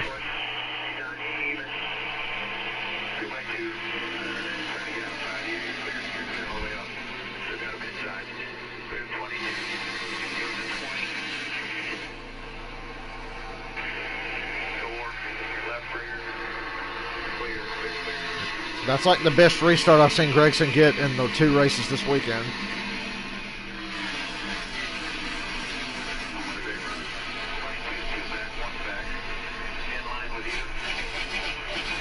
He's already starting to drive away. Cindric got around Briscoe for second.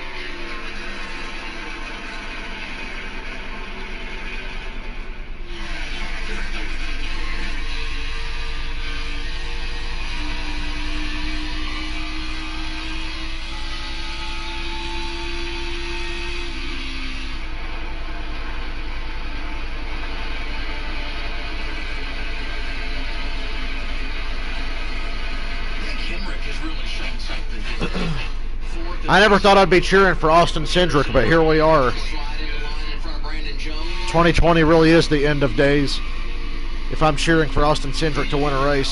Such a rough start at the beginning of the year. He was mentally down. He was just really beating himself up. But boy, Adam, I completely agree with you. He has been so strong the last 4 weeks in this car. He is the best car on the bottom. He's going for the lead right now on Gregson, but that's just because it's early in the run. I'm fairly confident in saying that. The 9 car, though, guys, his car's better on the short run than what it was yesterday, and the fact that he's out front right now, once these tires get old, I mean, he was almost a half second a lap faster than Cindric, Briscoe, Hemrick as the run went on. So those other guys are going to have to figure out how to run that real high line if they're going to compete with Noah today. Yeah, Jamie, I haven't seen much of a difference in the adjustments that some of these cars make. They're good for a bit, and then they fall off of Gregson's pace. So, Okay, Cindric's going for the lead. He's side by side with Gregson off of 4. He's ahead of Gregson. He's not clear, but he's ahead. Now he's clear, but for how long till Gregson just shoots to the bottom and tries to go back by? Well, now Cindric's going to run the bottom, and Gregson sticks to the top. Come on, Cindric. Never thought I'd be cheering for him over somebody. Adjusted that car overnight for that reason. He felt like the wind today, they were going to have to be just a little better early on in the runs, and as I get ready to do that, report the 22 past him and maybe something really, but that's okay. Go Cindric. We miss one every now and then over here as well. Hey, we should give a lot of credit, though, to Dave Ellens, because he's worked with so many young drivers and taken them all to pay dirt. You think about William Byron, what he did with Tyler Reddick a couple of years ago, and seeing Noah grow up a lot in 2019, his rookie season, and what he's done early this year. It's been great by Dave Ellens, an engineer that came over from Hendrick Motorsports. And as we close on lap 100, we look at our Xfinity fastest laps of the day. On board here with Allmendinger and Justin. Cindric has run the fastest lap of the race today. Cindric, fastest lap, 156 and change. Hemrick, Jones, Burton, and Briscoe, the other drivers on the board. Where's Noah Gregson? That tells you how solid that car is in the longer haul, and how Dave Ellens was able to focus on the short run and make it better. Obviously, looks like still got a little work to do there. Talked about those adjustments. Look at Cindric.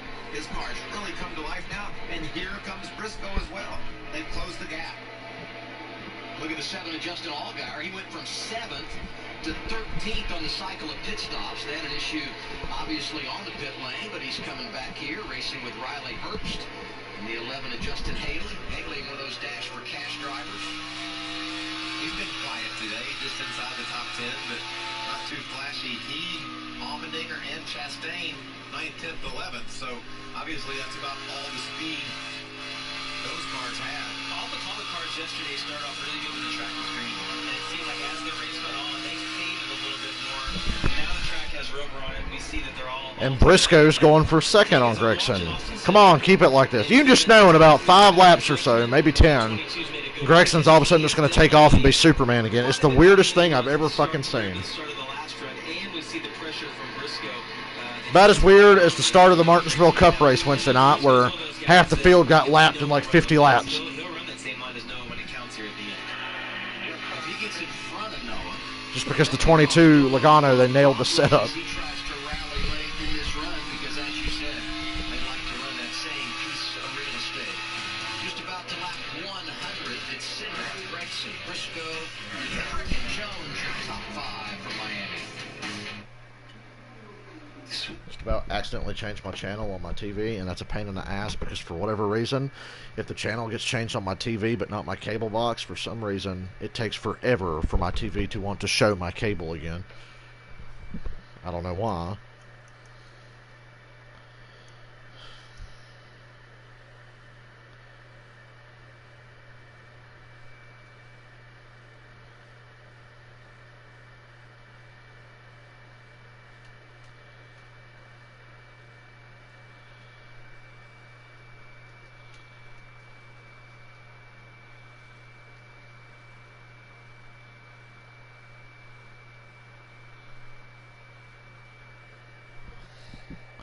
Yo, did you guys know that for $15,000 you can do a Zoom call with Jeremy Piven? I'm not kidding. CM Punk just replied, well, what are you going to talk to him about? I would just ask, why 15,000?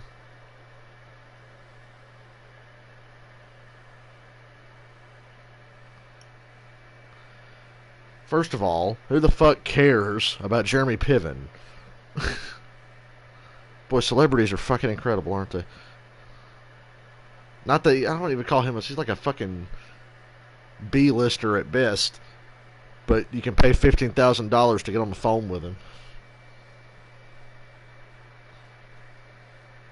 That'd be like an awkward conversation. If anybody gave me that much money to talk to me on the phone, I wouldn't know what to fucking say either.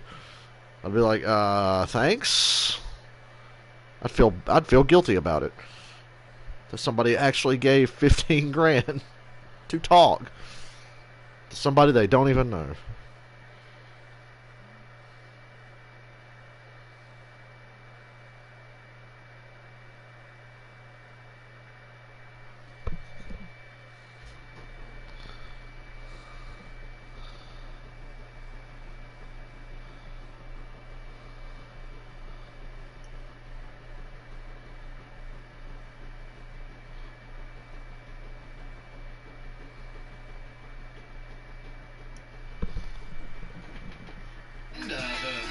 Weekend in Miami delayed, but we're happy to be in South Florida, one of the great venues that's hosted championship weekend for so many years. This year, a very important week for the NASCAR Xfinity Series, racing twice. Please tell me Cindric's got a massive lead now. I hate Gregson so much, it's making me cheer for Cindric. He's still leading. Show me the fucking ticker, though. But Michael, you said a bit of a development in regard to the scoring monitor while we were in break. Yeah, Noah Gregson's long-run speed is coming to life now. A couple of tenths the last few. Oh, great. Never mind, Gregson's catching him. I told you. Couldn't get too excited about Cindric leading because it's not going to last much longer. We need a lot of cautions. We need a lot of cautions, but we're not going to get them from the looks of it. Who knows? Maybe we will. Hey, Michael, I know you haven't been here working with Jamie a lot, but he's sneaky, and he will call you out. He's done it to me, he's done it to Clint, now he's done it to you. Well, he's adapted the higher rate. Oh, boy, we might not be invited back. He is running that race. Maybe we should talk about Allgaier. Michael, what do you think about that? Well, you talked earlier about problems he had on pit road, and he's certainly rallied and has been able to put himself in a position to race inside the top 10, and looks like he's got good speed now. You can see him closing on Burton off turn 2. He's been impressive. Yeah, much better than he had yesterday. And clearly the setup for this car, something is really agreeing with Justin Allgaier today. This is what we expected to see out of him. I've lost all train of thought. Just clear on that last 2 minutes of TV. Yeah, you think though about the 2 days down here in Miami for Junior Motorsports. Motorsports, pretty good, minus what we saw from Allgaier yesterday. 3 cars in the top. Well, here comes Gregson. Good God, what a run. He had such a run, Cindric was actually actively trying to get the fuck out of his way. Because if he didn't get the fuck out of his way, he was about to get run over. That's how much of a run Gregson had. And he's got the lead now, so see you later. Cindric scrubbed the wall in the middle of 1 and 2.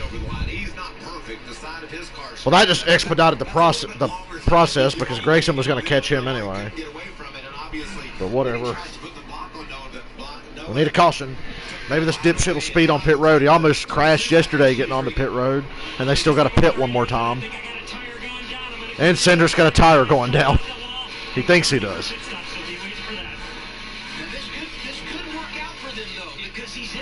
Oh, yeah, that, good God, that right rear is flat. Yeah, that thing's down. Come on, spin it out, get a caution.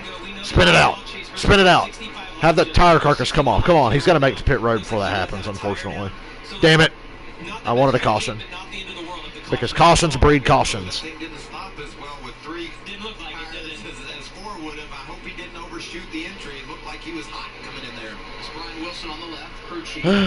God damn it, Cindric. Leave it to Cindric to fuck it up. He wasn't going to win anyway, but, you know. He's really good at giving stuff away. Yeah, now the tire carcass comes off now that he's made it to the pits. What we're seeing Noah Gragson do so incredible is that he'll get into the wall, but it's like he just barely brushes it and gets back off of it. It's so hard to do. 56 laps led today for Cindric. He's led more laps already this year in 9 races than he did the entire Well, damn. 2019 season, and we'll see how this cycles. Gregson's got over a 3-second lead on Briscoe, and it's getting bigger. 59 laps to go. Still got a pit. Damn you, Cindric. You are our only hope. That's not a good hope to have. When Austin Cindric's your only hope, you basically have no hope. If we get a shorter run at the end, the 9 could be in trouble again. If it runs green long, he clearly has the best car. And you better put Justin Allgaier into that short run. He's showing up, isn't he? Yeah, he's starting to come through the field and is able to run that bottom, and that's what you have to be able to do to be fast on the short haul. He's raced his way back inside the top 9. I like what I'm seeing out of the 7 car. I don't know that I thought you could ever attach the phrase most improved to Justin Allgaier when it comes to racing. Wow, Allgaier's on the top 5. But Saturday to Sunday, there is little doubt he has been the most improved. We even talked about them. 4-second lead for Gregson now. 58 laps to go. There's really not a lot for me to talk about. We know how this race is ending up without a caution. Okay, I hear you, but it's adaptive. As soon as I said it, I'm like, Michael's going to beat me up on this. I'm going to go with you all on that one, man, but that's the way. Feel so strongly about it. It's fine by me. Mike Snyder in the 93, kind of his teammate, driving the 21 today, Anthony Alfredo. I love those two. They just Oh my God, 4 wide. Jesus. Gosh, there was contact a little bit. Hemrick, Jones, Allgaier, and Harrison Burton. And Cindric's just trying to get through on his fresh tires a lap down. Austin Cindric. Well, the 22's going to make hay while he can right now because he has the new tires. He knows that in about 20 laps when these guys start pitting, that he's going to be in the same position that they are right now. So he's got to make all the ground up he can right now. You also got to give him a heads up. That boy over his entry to pit road. We talked about 3 tires trying to stop that thing. He was able to judge it perfectly, get on pit road without a penalty, and that could be the difference. He might win this race now. If the caution. Michael Waltrip's full of shit again, lying to you like he always does. Talladaga's 5:30 next Saturday. That's a pretty fucking late start time for a track with no lights. 5:30. What is it, ARCA?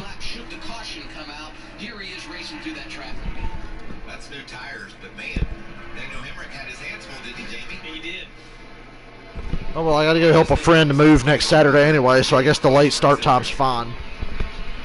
I might not be able to stream the Xfinity Talladega race next Saturday. I might not be home if I'm not back from helping my friend move.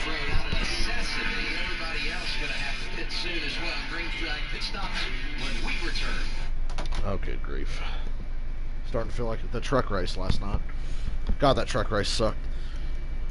Worst truck race all year other than Las Vegas.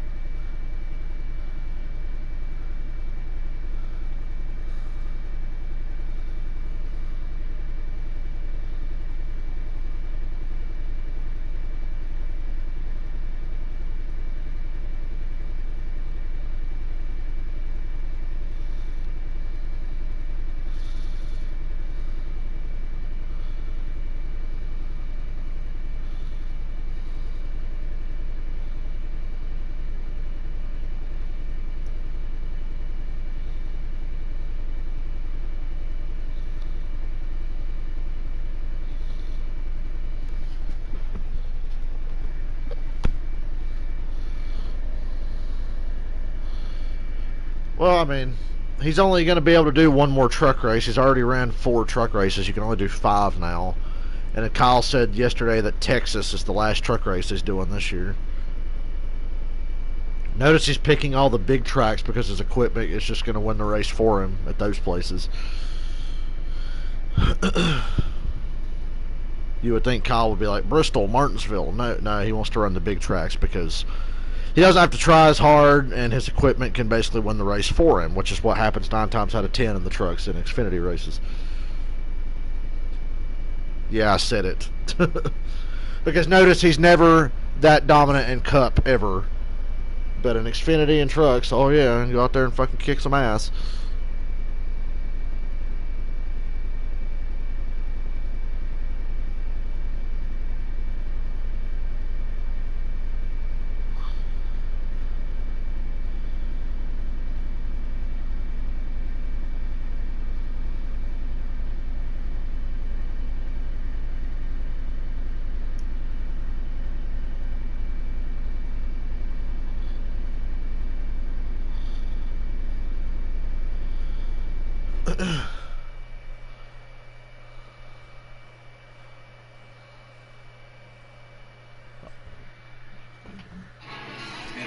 God, Allgaier was just in the wall. I guess I shouldn't be surprised. Getting too aggressive running the wall. How about the Miami Stripes? You get it? I did. It's good, Michael. Yeah, that's what it looks like. It's on the wall. It's on the side of his car. Off turn 4, he slipped. Come on, bring your caution out. Casual contact there. That could push that rear end over a little bit and hurt his downforce. Yeah, and you spin the next straightaway or two, kind of feeling that out. I miss when Kevin Harvick had KHI and drove his own shit in the Xfinity Series. You know, they could talk about, oh, Kyle Busch Motorsports, that's the truck team. No, it's not. It's fucking Gibbs. We know it's Gibbs. It's Toyota Racing Development and Gibbs Power, just under Kyle Busch's name. It's a crock of shit. He's driving Gibbs trucks. Okay? Of course he's going to fucking win. It does not impress me in any way. Never has. Call me back when Kyle Busch has 7 Cup championships, huh? You said it, JB. He's only going to pit 6, 8, 10 laps prior to these other guys. It's going to give him a big advantage on those tires. Could that be him clipping the wall? Could that be the key to him getting to victory lane? Do you think it'll hold up? I don't think so. I think he's going to come out in the lead, but I think the tires on the 9, the 98, the 19, these guys, when they put their tires on, they're going to be behind, but they're going to be running so much faster when they come out. It's going to take them a few Boy, without a caution, this is going to be boring. You know, I don't know how much time he lost getting to pit road. You pointed out he had that flat. He was a little slow in turns 3 and 4 actually getting onto pit road.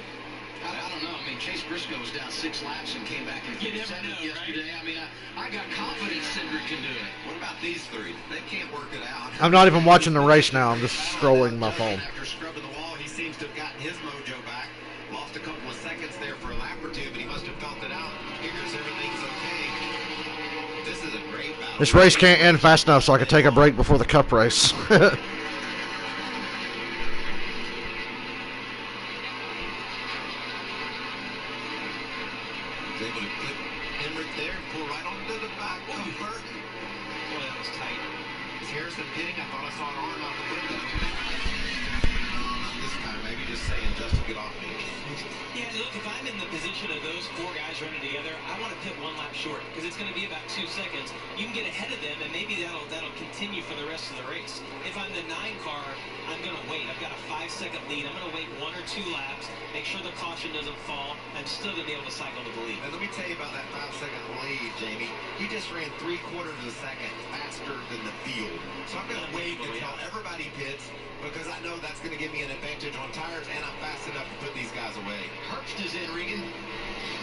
All pit stops are starting.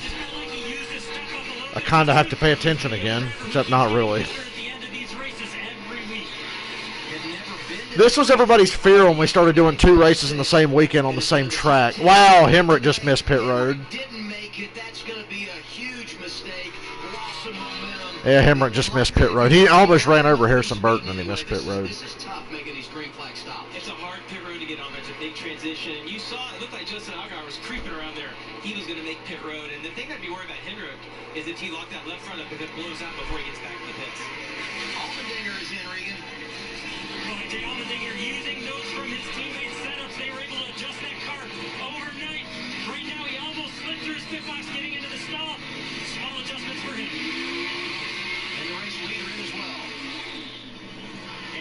Gregson is looking for his pit stop. As we've been saying on the broadcast, that race car takes about 18 laps to come in. They keep telling him, be patient. It will come in for you when we need it to. Short run could be the only thing they're worried about right now. Schedule, green flag stop. As we're inside of 45 laps to go.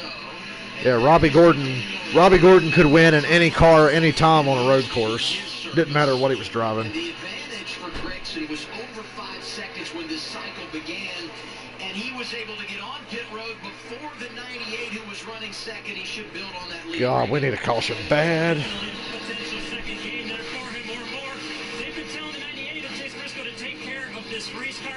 Let the 9 make a mistake. He won't make the mistake. That race car is just a little too free off the corner all day long. They've been working to fix that with crew chief Craig Zipadelli on the box now. It's so crazy to hear the Zippies on the box. Richard Boswell suspended after their problems yesterday. He'll be out the next 4 races, and that turns the top spot over to Brandon Jones, but he's going to come to pit road in the 19. How big is Gregson's lead going to be now? Pit road is. How sketchy was that? He was sideways. It's going to be really big. To hit pit road, Regan, but he's headed your way. Well, Brandon Jones, as you said, tough entry, get out pit road, and we saw a close call there as he was getting to his pit stall a second ago. That race car's too tight on entry. It's been too tight all day long. It means it wants to go right to the wall when he turns the steering wheel, getting into the car, but much better than last year here for Brandon Jones. Wow, he just got blocked from his pit box almost. Him and Tommy Joe Martin's almost wrecked on pit road. And that puts Josh Williams in the lead. Let's give him some credit, right? He's a Florida guy, a couple of ARCA wins in his career, driving for Mario Goslin. And I got a note from him this week. It says, Star Bright has been with me. Cindric's the leader right now, but that ain't going to last much longer. Startron back on the car this weekend. Well, Cindric's about to be the leader. And to his credit, he spent a lot of time in the top 15 today. He's certainly been. But we know it ain't going to last. We need a caution bad. In the top 15, and the team takes advantage. Cindric's got about 3 seconds on Gregson, but Cindric pitted like 20 laps before, so his tires are much older now. Then Gregson, the advantage is 3 seconds, but Gregson with much 2/10 in that corner alone. We see Justin Allgaier Jesus. slow down, and it's almost like, as I'm watching that, I'm like, is the 8 doesn't know he's pitting, or the 8 isn't going to pit here, but the 8 thinks he's going to pull to the outside, and at this point right here, it's like you're on ice. Once that left front locks up, the car won't turn. Harrison Burton almost missed pit road when Hemrick did. We saw somebody get into the barriers last night. Jamie, isn't it interesting? That's a bit of a macho man contest. You want to prove the guy ahead of you. Absolutely. I'm going to beat you to pit road. I don't care what. And sometimes you have to perform, and that's exactly what Hemrick did. Wise decision, like you said. Well, and it's nice sometimes to have somebody in front of you as a braking marker, someone to just go a little bit deeper than them and try to do a better job of slowing down. But it looked like Justin got all he could right there, and it was just too much speed for him. 40 to go. Cindric's a second and a half on Gregson, but it's shrinking half a second a lap. Maybe more than that. And Gregson's got 3 seconds on Briscoe behind him, so there ain't going to be no race here without a caution. Hey, Jeffrey Earnhardt's in the top 10, and Harrison Burton's been in the wall. Come on, cut a tire. Need a caution. Need a caution. Come on. No offense, Harrison Burton, but I want a caution. Yeah, he stayed on it for a while. Oh, Jesus. See if it knocks one of the tires. Guess I should have slept through this race. It started off good, but it's not good now. Tires, we've talked about this a time or two, Jamie. Well, they're only about a second a lap right now, Michael. Here comes Noah. Look at that. Look at the difference in the speed of those two. I mean, this won't be a contest. The 9's a lot fresher tires, running second a lap faster. I mean, It's kind of a contest. well, it will be. Gregson's going by for the lead now. Gregson looked like he had a push to pass when they were on the same tires. That's what that does look like. He's got push to pass. 37 to go now. Updating Daniel Hemrick, he's 8th. He lost 3 seconds in that pit stop exchange. Y'all, I should have stayed in bed.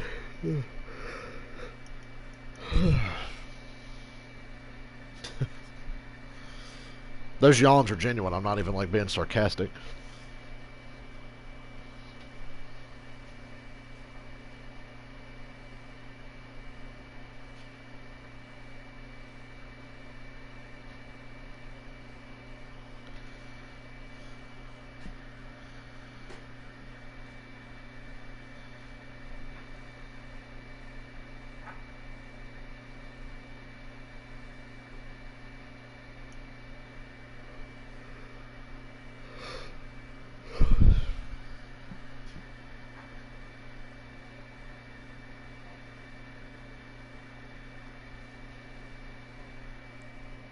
Shout out to Josh Williams for getting that awesome paint scheme some TV time when he was leading laps there a minute ago.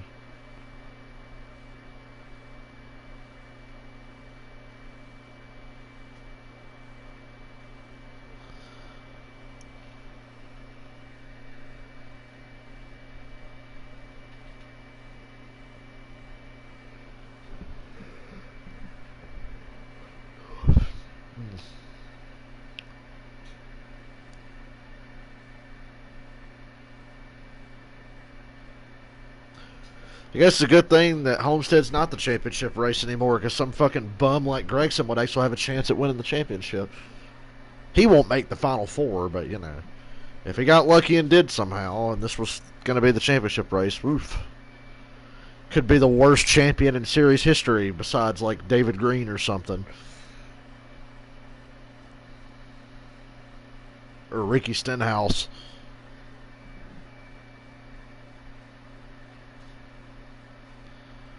Did Randy LaJoy win a Busch championship? I can't remember. I think he did. He kind of sucked too. Maybe I'm being harsh on Randy LaJoy, but I will say David Green and Ricky Stenhouse fucking suck.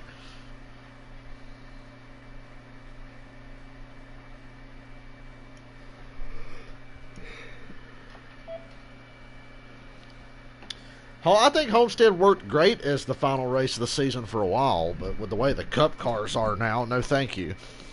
We're in Miami, and it's hot. I'll take Phoenix. 86 degrees. Feels like we're in the mid-90s. And it's only 250 miles for the NASCAR Xfinity Series. Look at Jay down on pit road. God, that looks like hell out there. 95 degrees. Fuck. He's in good shape. That just looks miserable. Miles later today for Cup teams, and that's their third race in 8 days. Guys, we're falling out after Atlanta. 500 laps at Martinsville midweek and 400. Gregson's got 3 seconds on Briscoe. 32 laps to go. 14 cars in the lead lap. Anthony Alfredo's last car in the lead lap and 14th. I've been watching Austin Cindric's times. Hitting the wall certainly wasn't the best strategy for him, but it hasn't killed his race either. He's actually, the times of all, they're starting to equal out, starting to maintain, and he's going to cycle out, I think, where he would have anyway. The guy that's moving right now is Justin Allgaier. He's up to 4th. Go on. Need a caution.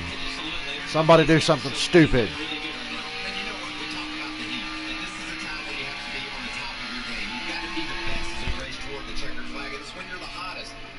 Concentration, physical fitness, all these things are huge right now as these guys try to get to the checker. You can't make a mistake late to take a chance of winning away.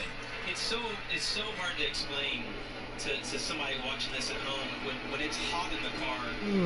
Clearly you're uncomfortable, but the mental focus goes away because you start thinking about how hot you are and that you're thirsty. And when you're still doing what Noah Gragson's doing, running 2 inches off the wall, you can't afford to make a mistake. Harrison Burton jumps back in the top 5. Around his teammate Brandon Jones. 30 laps to go. You got Gregson almost 4 seconds back to Briscoe. Cindric almost 5 seconds behind on those older tires. But the advantage for Cindric over 4th place Justin Allgaier is 7 seconds. You know what Cindric needs in about 10 laps? He needs a caution because he's so good on the short run. It minimizes Allgaier's in the wall again. God, that was pretty significant. That right front looks a little pushed in. Hopefully somebody will blow. Even if it has to be Allgaier, I'm not going to be upset. It's not going to hurt my feelings at all.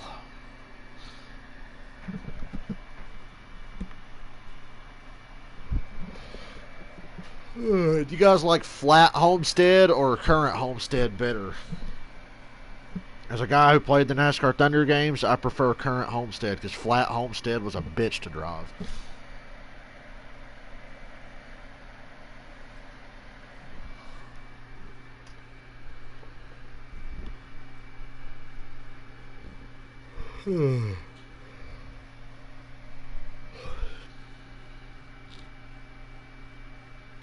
Can't even get excited whenever Gregson scrubs the wall because it didn't hurt him at all yesterday.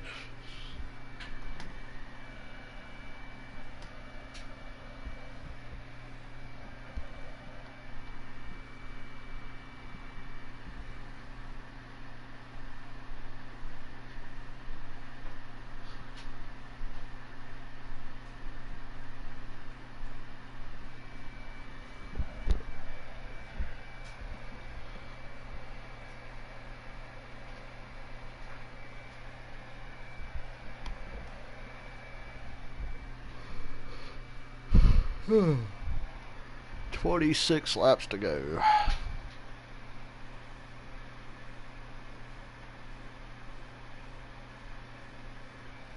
Still plenty of time for something funny to happen. Just like yesterday, we can't give up hope until the very end. That was the most satisfying late race spin caution I've ever seen. Well, except whenever it fucks Kyle Busch out of a win, like Phoenix a couple years ago. When fucking Logano blows a tire while Busch's got the race won. Then they come down pit road and he gets held up. And I think Ryan Newman takes 2 tires and Stenhouse takes 2 tires. And then Newman ends up winning. That was funny. That was a good one. Those are always the best races. Those are the ones you remember. Unless it fucks your favorite driver over. Really glad I don't have like a real favorite driver anymore. Life is a lot less stressful. I just kick back and watch the race, and whatever happens, happens. Although I do lean to Hendrick Motorsports and the Chevrolets. God, Michael Annett looked like he was about to spin out there under Chastain. Wish he would have. Take one for the team, Michael Annett. It is the contender, folks. 250. Michael Annett racing Ross Chastain for that final spot inside the top 10. The winner gets that trophy. And today the winner might also get... I like how they got their Gatorade sitting out in the hot 95-degree sun there in Victory Lane. That's nice. This weekend, and one of those 4 going for it. Noah Gragson. Maybe those are just display bottles. But he's out front by 4 seconds over second place Chase Briscoe. He's in the wall again. And he has almost a 20. But it doesn't matter. Next guy in line when it comes to the dash for cash, Daniel Hemrick is 7th right now. That was a bit of a brush there off turn 4. Wasn't enough to disturb his rhythm. Maybe get something against that tire. I thought it was interesting to hear the 98's conversation that they haven't conceded the race, but they know they're not going to outrun the 9 car on speed. And they basically said, look, let him make the mistake. And I think that's what they're counting on is the 9 getting into the wall and cutting the tire down. But guys, I loved Noah Gragson's answer. I asked him that question, kind of joking about, you know, man, you're stressing this out. You're running so close to the wall when you have a 5-second lead. Burton and Jones have traded 5th back and forth the last few laps, but nobody cares. Nobody cares. Allgaier hit the wall a lot harder that time. Yeah, that was a...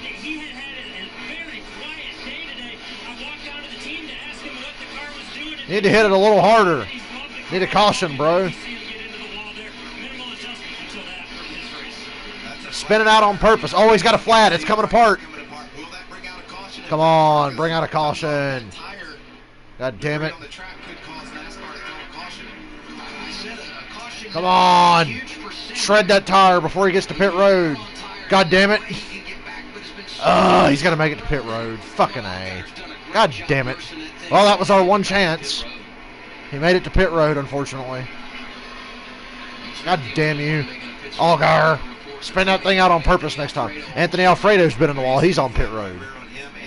Ugh. You guys are supposed to spin out. Bring out a caution. Stop making it to pit road. And Michael, it's so similar to when the 22 got into it. It's like they get on into the wall, they can't get off of it. When we see Noah hit it, it's more just kind of been skipping along it, not near as big a hit as that. Anytime you see the tire smoke into that wall for a long period of time, it just tears that sidewall up. You know what's tough about that? He was running 4th. It's been a great day. And the top finishers today are the ones that are eligible for the dash for cash next Saturday at Talladega. 20 to go.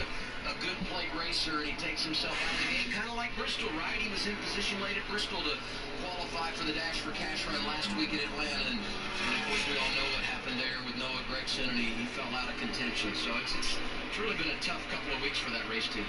And at this point right now, we got 19 laps to go. Clearly the 9 doesn't want to see a caution because of the lead that they have, but they also don't have the best short run car. And I think that Austin Cindric, maybe a Brandon Jones, a Harrison Burton, we saw him capitalize on having that short run yesterday, Michael. You know, when he bounced off the wall in turn 4, I just noticed his lap times have fallen off. He lost a bit of his lead, but I'm sure he'll get it back. It's under 3 seconds now. Come on, Briscoe. Don't get my hopes up now. You know, it's funny. We thought going to the weekend, as you see the 4 drivers going for the dash for cash, Gragson Wow, Briscoe's really cutting into that lead. He's got it down to 2 seconds now. 18 to go, maybe. We'll see. Now it's starting to go back up, unfortunately. So there I go. Got to get my hopes up for a minute. A couple of times in the last few laps, my hopes went too high.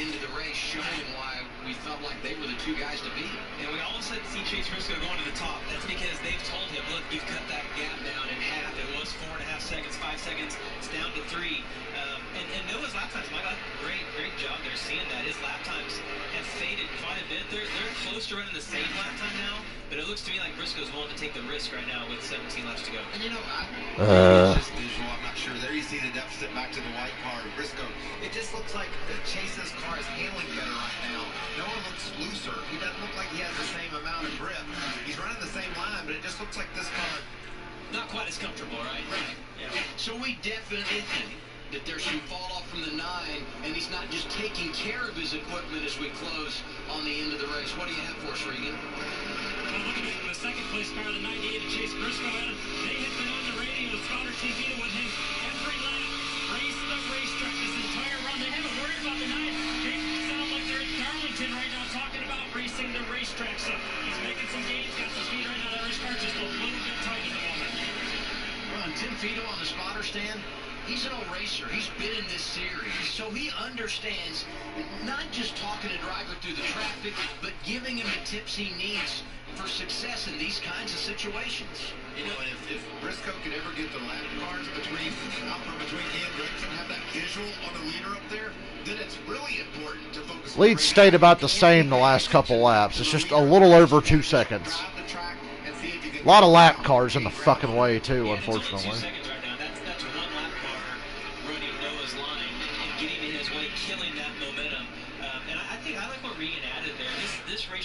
Similar to Darlington, when you're running that close to the wall, you just have to take what your car will give you. If it gives you a good lap time and you're able to give a little more throttle, then you take it. If it doesn't, there's nothing you can do or you'll end up into the wall. Lap cars annoy me. Hear that? We're in the stage era. What a time to be alive.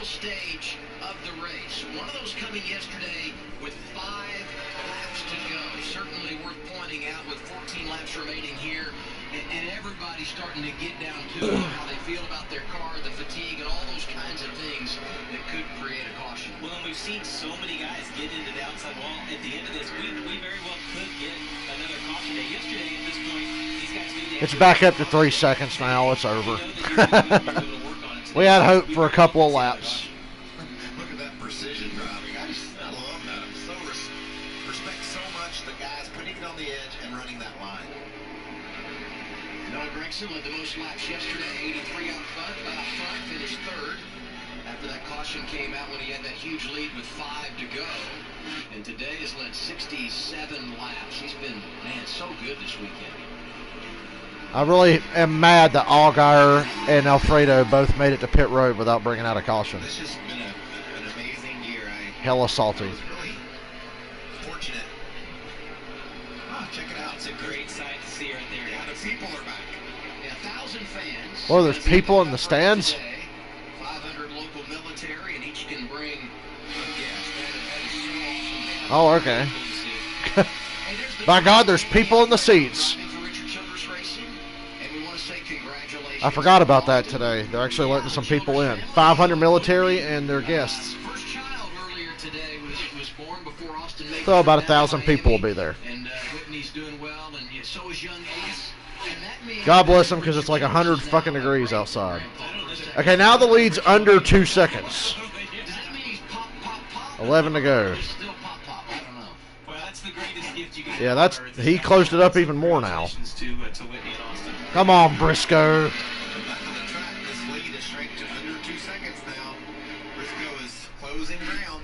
Well, you know, Briscoe got in that traffic and jumped to 3, but Michael, to your point, it's back down to 1 3/4 seconds. Well, the 92 needs to get the fuck out of the way. Doesn't want to hear. He's already running so aggressively against the wall.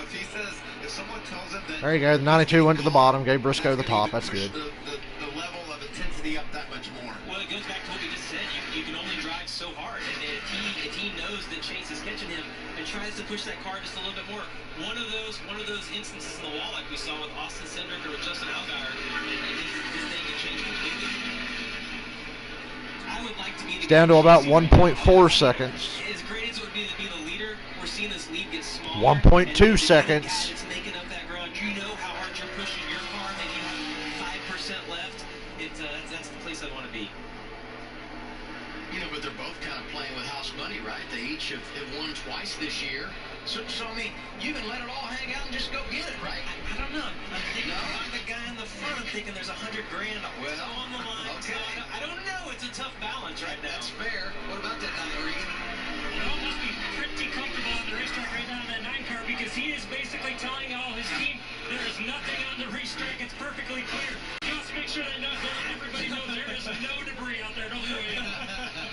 Yeah, after yesterday, I'm sure he's no caution. These lap cars are pissing me off a little bit. They're doing their best to get out of the way, but it's just annoying to see. Trying to catch the leader, having lap traffic that is running. Does the 20 have a flat or something? We saw that with Briscoe there. What's wrong with Harrison Burton? Harrison Burton's got a problem. But he's been top 10 every race this year. Oh, yeah, he's got a flat. And he's going to make it to pit road. They keep cutting tires going into 3, and then they make it to fucking pit road. God damn it. He relieves Ugh. the 5th position. Another one we should have had. And now it's going to God damn. go away. We can't catch a fucking break. Noah's been in the wall again. Now there's no cars between Noah and Briscoe. Finally. There's 2 ahead of Briscoe. Of Gregson. Between them. And look, there's the gap. He's a little bit quicker than he is too. 7 laps to go. I'm coming, buddy. Just remember the job that Briscoe did down in Darlington, bouncing off the wall and getting that huge win. I think as close as he's been, he got it just under a second and a half. A handful of laps ago when Gregson was in. It ain't going to be enough. To go 1.4. God, I'm pissed off. Should have had like 3 cautions. But he is closing it big time. Close. Oh, yeah. He's catching him pretty quick right now. Noah knows that. He's starting to feel it. Just don't build him up too far. Coming to 5 to go. I don't know if that's enough time or not. I don't think it is, honestly. For the ages, when Briscoe was 6 laps down, had the ballast come out of the car. 5 laps. I wish there was about 10 to go. Top 5 before they eventually lost a lap and ended up finishing inside the top 10. He took that waiver out late. If he can win today, that would be a huge exclamation point on what's been a comeback weekend. And he's 1.25 seconds behind, 4.5 laps to go. Yeah, Noah has Oral Marvin spotting for him, which is spots for Jimmy Johnson. There's nobody calmer on the radio than Oral Marvin, so it's a good guy to have in your ear. You know, a year ago, Adam, at this point, we had coined the big Coming to 4 to go. There's still lap traffic ahead of Gregson. And, you know, we said these guys are going to come It's down to a second lead with 4 to go. I still don't think he's going to have enough time to get him. Austin Cindric at the end of the season. I know Cindric hasn't been to victory lane, and Burton has, but these guys are all driving at cup level. These guys are going to be in cup racing, doing a job, precision driving like they are here today. Please tell the 20 to run the bottom. And one of them's Burton, who's got those pressure tires. That's a tough break for Briscoe to try to get around him and manage him. But it's going to be Wow. 1 second advantage under Less than a second. Wow, I think Briscoe might have a chance. Oh my God, he's going to have a chance. 3 to go. Suddenly he just picked it up even more. I didn't think he had a chance. Oh, never mind. Briscoe just hit the wall. Did that hurt him at all? It didn't hurt him at all, really. Come on, Briscoe. It really does remind you so much of Darlington when Briscoe ran down Kyle Busch in that electric finish there. I think that hurt him a little bit more than I thought. It didn't look like it hurt him at first, but. It'd be nice to see him get out of the way. Ah, Briscoe's in the wall again. That's race. That's race over. Chase Briscoe. That's over. I knew that was on the edge of happening. Yep, 2 to go. It's over. He had a shot and he blew it. Hope he doesn't damage his tires so he can continue to try to put more heat on Gregson. Game over. That might have been the difference. You got to give it to Noah right there, guys. I mean, he didn't push too hard. He let Chase get closer, right? He knew he was quicker. Oh, caution! Caution! Yes! We're going to overtime. Yes! Yes, yes, yes!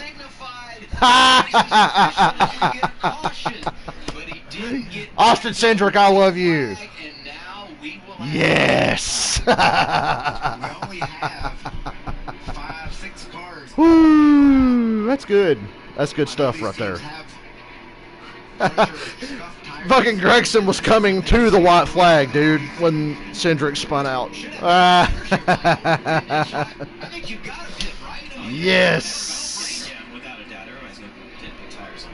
That Michael wonders, Woo. well, yeah, absolutely. You know, this is the second day in a row. Yesterday with 5 laps remaining.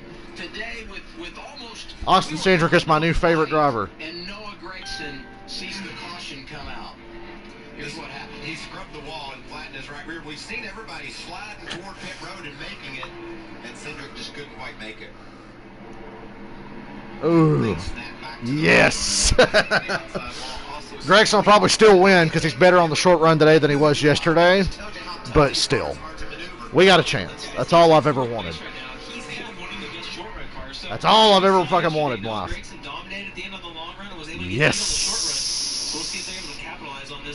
Woohoo. I love NASCAR. I love it.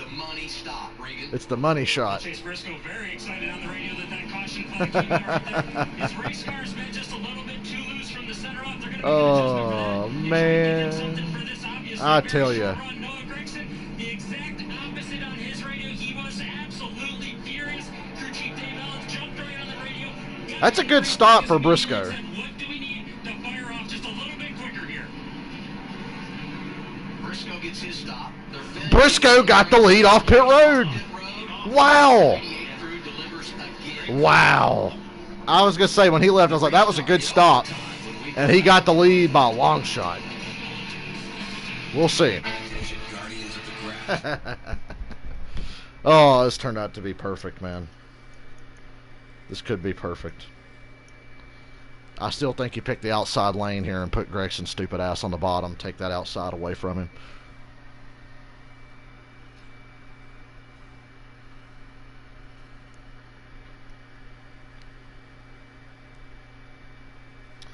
Enjoy this good race while we have it, 'cause the Cup race is probably going to stink if Atlanta and Charlotte were any indication.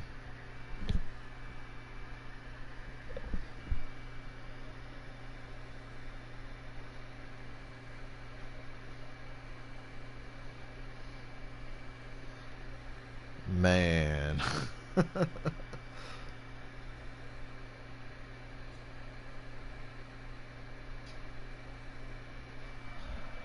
What a day. And it's only just getting started.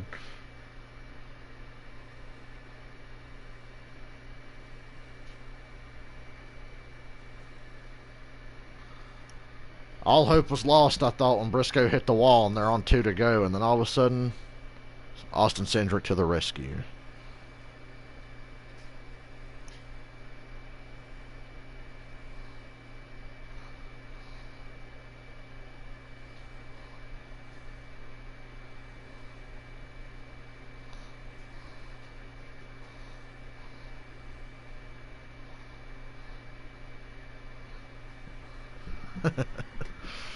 I'm glad I hung around for this. Now I'm glad I woke up early this morning. Early for me, when I'm off work anyway.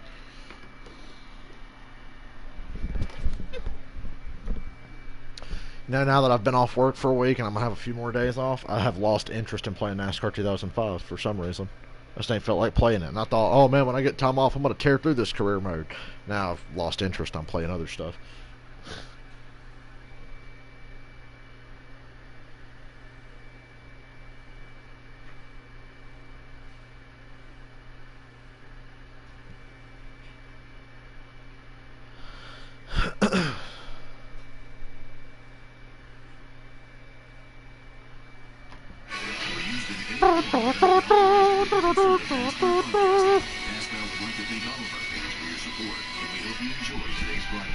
And we have a caution. It's been a great day for the NASCAR Xfinity Xfinity Series, and the fun just getting started in Miami. Later today on Fox, coverage begins at 3 with the Hub. Then we're racing at 3:30. It's the Dixie Vodka 400 for NASCAR's Cup Series. The stars are out. Denny Hamlin on the pole. You can also watch it on the Fox Sports app. We're going overtime in this Xfinity race. And one of the players, God bless Austin Cindric for not making it to pit road. Watch as the 22 car goes back up across the track. Michael Waltrip saw this. He sees the 8 make an evasive move back to the inside. You're going to see him sideways trying to get back there and trying to get by them. Wow. Now that move could win him $100 grand. And the race, maybe. That's exactly right. That was a great move, Daniel Hemrick. Why did Briscoe pick the inside? You're giving Gregson the lane that he likes. I don't understand. I'd have to take that outside away from Gregson. Then again, I wouldn't want him on my inside either because he's going to fucking run into you because he's a dumbass. He will come from the 9th position as we get overtime. It's going to be overtime. One bank. Yay. You guys know what cautions agreed? Cautions. Yes, sir. Excuse right me. there. Look, I'll tell you what I'm seeing, though, is that Daniel Hemrick is restarting third. I just don't get giving Gregson the outside. If I were him, that's the lane I would want to restart in. And if I'm Chase Briscoe, not only am I trying to side draft Noah Gregson and beat him on the restart, but I've got to block Daniel Hemrick. So Chase Briscoe's going to have a perfect restart. There's a clusterfuck in the back of the pack for the lineup right now. I don't know what's going on there. I can't wait to see who's able to pull this thing off in overtime. It's been a real treat. 2 days in a row. And today, somebody's All hope was lost, and now we have hope again. $100,000 of cash. Got a level overtime. I think Gregson jumped the start. It's a great restart by Noah right there. He beat Briscoe to the start line. Look at Hurst jumping down to the inside. Wow, Briscoe got a great run into the corner. Wow, Gregson didn't get going through the first turn at all. Now Brandon Jones is passing him on the outside. Fuck you, Noah Gregson. Oh, Jesus Christ, the 18 just crashed. And Hemrick just hit the wall hard. I hope he's okay. And we'll have another overtime. Man. And Gregson totally was about to lose. He's probably still going to lose, but good Lord, what happened? I just saw Herbs get hooked sideways into Hemrick and Michael Annette. Wow, 2 Junior Motorsports cars fucked. And Riley Herbst, trash can race car driver. Hemrick's moving around the car. That's good. Tell you who that worked out great Jesus for, Christ. Allmendinger, racing for the $100 grand, guys. He's going to be in 4th right here. If he made through that without any issues, running over any debris, and also Noah Gregson. And Justin Haley. Who caused this? He's going to come back into it. You're right. He's going to come get some tires. AJ Allmendinger accidentally caused that. Bit of a block there. Herbst threw a block on Allmendinger, and Allmendinger just drove through him. Whoa, Allmendinger about got annihilated. He missed it, though. Wow. It's a big impact on the inside wall. Great to see you and I have hit concrete walls. How refreshing it is to see these guys bounce off those safer barriers. I wish Gregson was in that. It's so much different than hitting just a regular concrete wall. Saw the same thing on the inside wall in Charlotte a couple weeks ago. Hey, y'all, watch this. This is going to be crazy. Watch what Allmendinger sees as the 8 goes across his bow. What? That was pretty much Riley Herbst's fault. He was actually just going to try to push the 18 down the straightaway. We've seen those 2 cars get locked together, the momentum that they have. And hey, let's be honest, he's racing for $100 grand, and there's only a few laps to go. Big block there by Herbst, the push from behind. It almost looked like Riley pulled down the block and then was straightening the wheel up at the exact same time that AJ got into to the back of him. Riley Herbst is a fucking tool. Austin Cindric looked like he was 4-wheel drive through there. This is a great start by Chase Briscoe and a very nice start. Yeah, Briscoe had it won there easily. I was hoping they'd make it back to the white flags. Like, come on. Now Brandon Jones got by Gregson for second. That was the beginning of the end for him winning this race. Well, you're so focused on trying to win and trying to get by Chase Briscoe that it's hard to drive out of both ends of your car. One more time, Daniel Hemrick. Watch that wall give. You can't imagine how just a couple of inches. Ouch. The absorption of the impact, how much that relates to the driver. Reminded me a little bit of Tommy Joe Martins and Justin Haley when they got turned into the inside wall off turn 2. Riley Herbst deserved that for being a trash can driver. Tires coming off the ground. Hey, free pass here, the 20 of Harrison Burton, who gets back on the lead lap and keeps that top 10 streak alive. He hasn't finished out in the top 10 all year. There you see Burton. What did we call him yesterday? Steady Eddie? That's what you call That's him. what I called him. Steady Eddie. Is that his middle name, Eddie? Edward, I believe. Harrison Yes, Edward. Quick thought on the overtime rules. We said we're going to double overtime. We know. because the leader did not get back to the white flag. It's a 2-lap shootout. Once the leader gets to the white, the next flag ends the race, whether the caution comes out or the checkers, obviously. And Gregson might lose that $100,000 to Allmendinger. Reset everything. And the top 5 That would make the stab be the icing on the cake. Allmendinger and Chastain. What about the guy out front, Regan? That would be great. I don't think I have to build any drama into this race. There is already enough. This is getting exciting. But if we do want to add a little bit more, the 98 of Chase Briscoe on that last restart had a ton of wheel spin. He came on the radio immediately when that yellow flag came out and started talking about that wheel spin. So keep an eye on that on this final restart. It could play a big factor. It's so frustrating on those restarts too, Michael, because once they start spinning, you just can't make yourself lift. Right? You're like, nope, I can drive out of it, but the car just does not accelerate. Now, I know there's 100 storylines we're trying to sort through here, but Justin Haley was just on pit road. He took the wave around. He's going to have better tires than everybody. Can he get there? I'd say No did a great job timing that out. He actually... Yeah, well, AJ, that was a humdinger. Gotten in trouble on that restart. No, that was Herb's fault. That's what he gets for blocking like a fucking retard. Wow, he was able to push Chase Briscoe. I ain't mad at AJ at all. I mean, I wanted to see Briscoe get back to the white flag, but I ain't mad anyway. Herb's getting to his inside and ultimately caused him to have a crash. I like your point on Justin Haley, Michael, and I think those tires do make a huge difference here. It's a heck of a day at sea, sir. I mean, there's so many things going on. And this might not be our final attempt at overtime because, Jamie, you said it, cautions breed cautions. Yeah, a really wise man told me that once. That was an overboard reference, and we're in overtime. Oh, were we supposed to get that? Okay, I'm sorry. I didn't get it. That's why I didn't acknowledge it. Golly, what action? What's going to happen here? Here comes Haley. He can move back up to the front. He's on the lead lap, and he's got those fresh tires. He's got to be thinking $100 grand, a win. This is huge for that 11 car. He's never won in the Xfinity Series. What's odd about that? He won a cup race last summer at Daytona. You usually don't go in that. Yeah, don't remind me.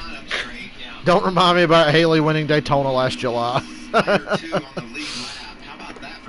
I love Justin Haley, but I'm trying to forget that race ever happened. Top 10s. What a talented young racer he is, driving for Ryan Sieg Racing. And since anything can happen, there are 4 drivers restarting the top 10 that have not won in the Xfinity Series. And this is one of the best Xfinity races I've ever seen. And we only got an hour to the Cup race. I'm not going to have a very long break between races, but I'm going to take a break. I'm going to get off here when this race is over. After I see Gregson cry in his post-race interview if he doesn't win. We're going to hear something from Justin Haley some way or another before the checker flies. Say don't write off Brandon Jones, who was unbelievable on the last restart in the outside lane. What about all these stories we're following here with 2 to go? There we go. We're trying another one.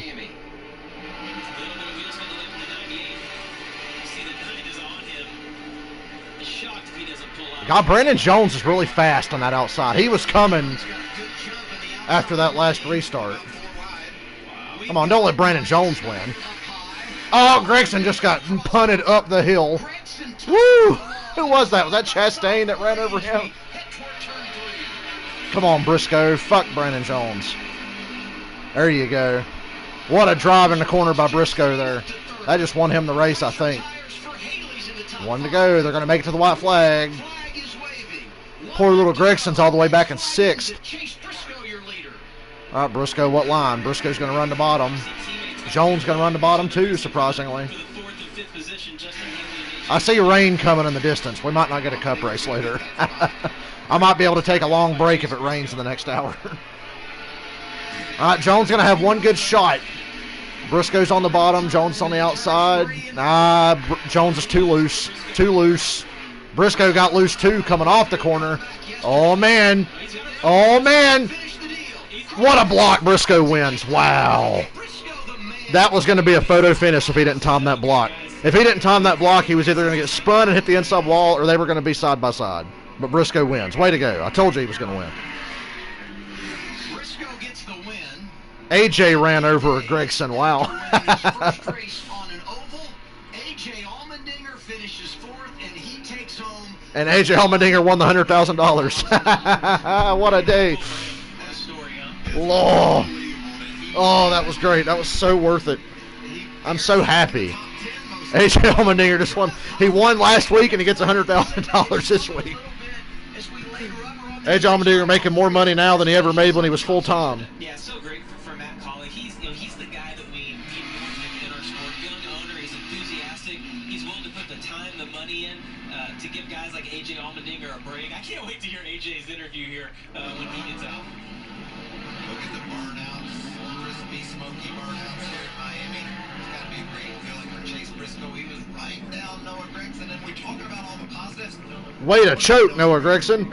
Finishes fifth after dominating. So frustrating. And had that $100,000 in his hands. Boy, that just warms my heart. Things to watch at the start of the show. Don't ever count anyone out. Chase Briscoe, don't count him out. Right? That just warms my heart. They got the restart. They got the great pit Way to choke, Noah, you stupid asshole. Look how excited all those guys are. It's so cool. Chase Briscoe grew up a Tony Stewart fan. He's an Indiana guy. Grew up on the dirt, racing sprint cars. Third generation driver. Go Briscoe. What a talent. He cheered for Stewart as a kid. His crew chief, Greg Zipadelli. Because of the suspension of Richard Boswell, Zippy calling the shots for Briscoe today. That has to be a real special moment in his career. And we talk about Gregson. Even though he got a top 5, disappointment. I do too. Man of faith. Social distancing. Don't touch. No hugs. Don't spread the Rona. We know what he is behind the wheel. Do not spread the Rona. Man, what a race. That was fucking killer. It's too bad the Cup race won't be half as good. I want a pool, and it didn't work out last week in Atlanta. Maybe it will at Talladega. I can't wait to hear Gregson's interview today. You think he's going to be as composed today as he was yesterday? Very unconventional, though. Yesterday you make up 6 laps after having the penalty beginning. You don't have your typical crew chief, engineer, or car chief today. Greg Zipadelli, and this picture takes you to a win, though. Yeah, The Cup race green flag is scheduled for 3:55. That's kind of late. We just worked very good, and we were decent on the long run, but the 9 was definitely better. But still a testament to all the guys, Stewart Haas Racing, and we had a pretty good alternate there with Zippy, but obviously Boswell and the guys put the tune up on us. So happy to get Ford Forest Racing School back in Victory Lane, highpoint.com, all of our partners, Henry Rifle, Production Alliance Group, Fields, Hubby Bicycles, everybody that makes this deal possible. It's a good run going so far, and we're looking to win a lot more. All right, nicely done, Chase. Briscoe gets his 3rd win of the year. And for Allmendinger, who wins the $100,000, he was the highest running of those Dash for Cash drivers for 3 laps today. That's pretty cool, huh? That sounds like something right out of Stat Guy Russell's book right there. I take no credit. Kind of like Harrison Burton yesterday. He leads 2 laps, but he was out front at the right time. Doesn't the side of that car just say what an exciting event we had today, what a great race we had? We see Harrison Burton there continues that top 10 streak, and for those of you watching on TV, we know. Damn, it looks hot out there. Edward, a little bit of a joke right there. What about that man? Goes back to victory lane. And fucking Zippy just won a race as a crew chief. That's awesome. An incredible career. You think all the races he's won with Tony Stewart. When's the last time Zippy was a crew chief? It's got to be like 2013 or something. Guy, but right now there's a part of him that's got to be saying, I still got it. So the big win for Briscoe, and I think back to what Stewart Haas was able to do here a few years ago with Cole Custer and duplicated. Oh man, come on, give me some interviews. I want to see Gregson cry. I want to see him cry like a bitch. Wins the $100,000 4th, and Gregson comes home 5th today. What a great race. What a day. Man, I just hope the Cup race doesn't stink. Can the Cup race be as good as the Las Vegas Cup race was earlier this year? That was a good race on a 1.5 miles. Come on. Guess what? We get to line up and do it all over again here on Fox. Yeah, I agree with you, Michael. Gave us everything we wanted, and I just feel gutted for Noah Gregson. Kind of dominated. Perfect block by Briscoe coming to the start-finish line to win that race. Perfect. Because Brandon Jones got loose in the center of 3 and 4. Briscoe got loose as they were getting ready to come off of 4, and it opened the door for Jones to get there, but it wasn't enough. Thank God. Because fuck Brandon Jones, too. Anyway, I'm going to get the hell off here, y'all. I'll see y'all in about an hour, huh? Because I'm going to come back and do the cup race. I'll be on for the cup race after they do opening ceremonies and all that bullshit, so I'll see y'all later. Fuck Noah Gragson. Fuck him.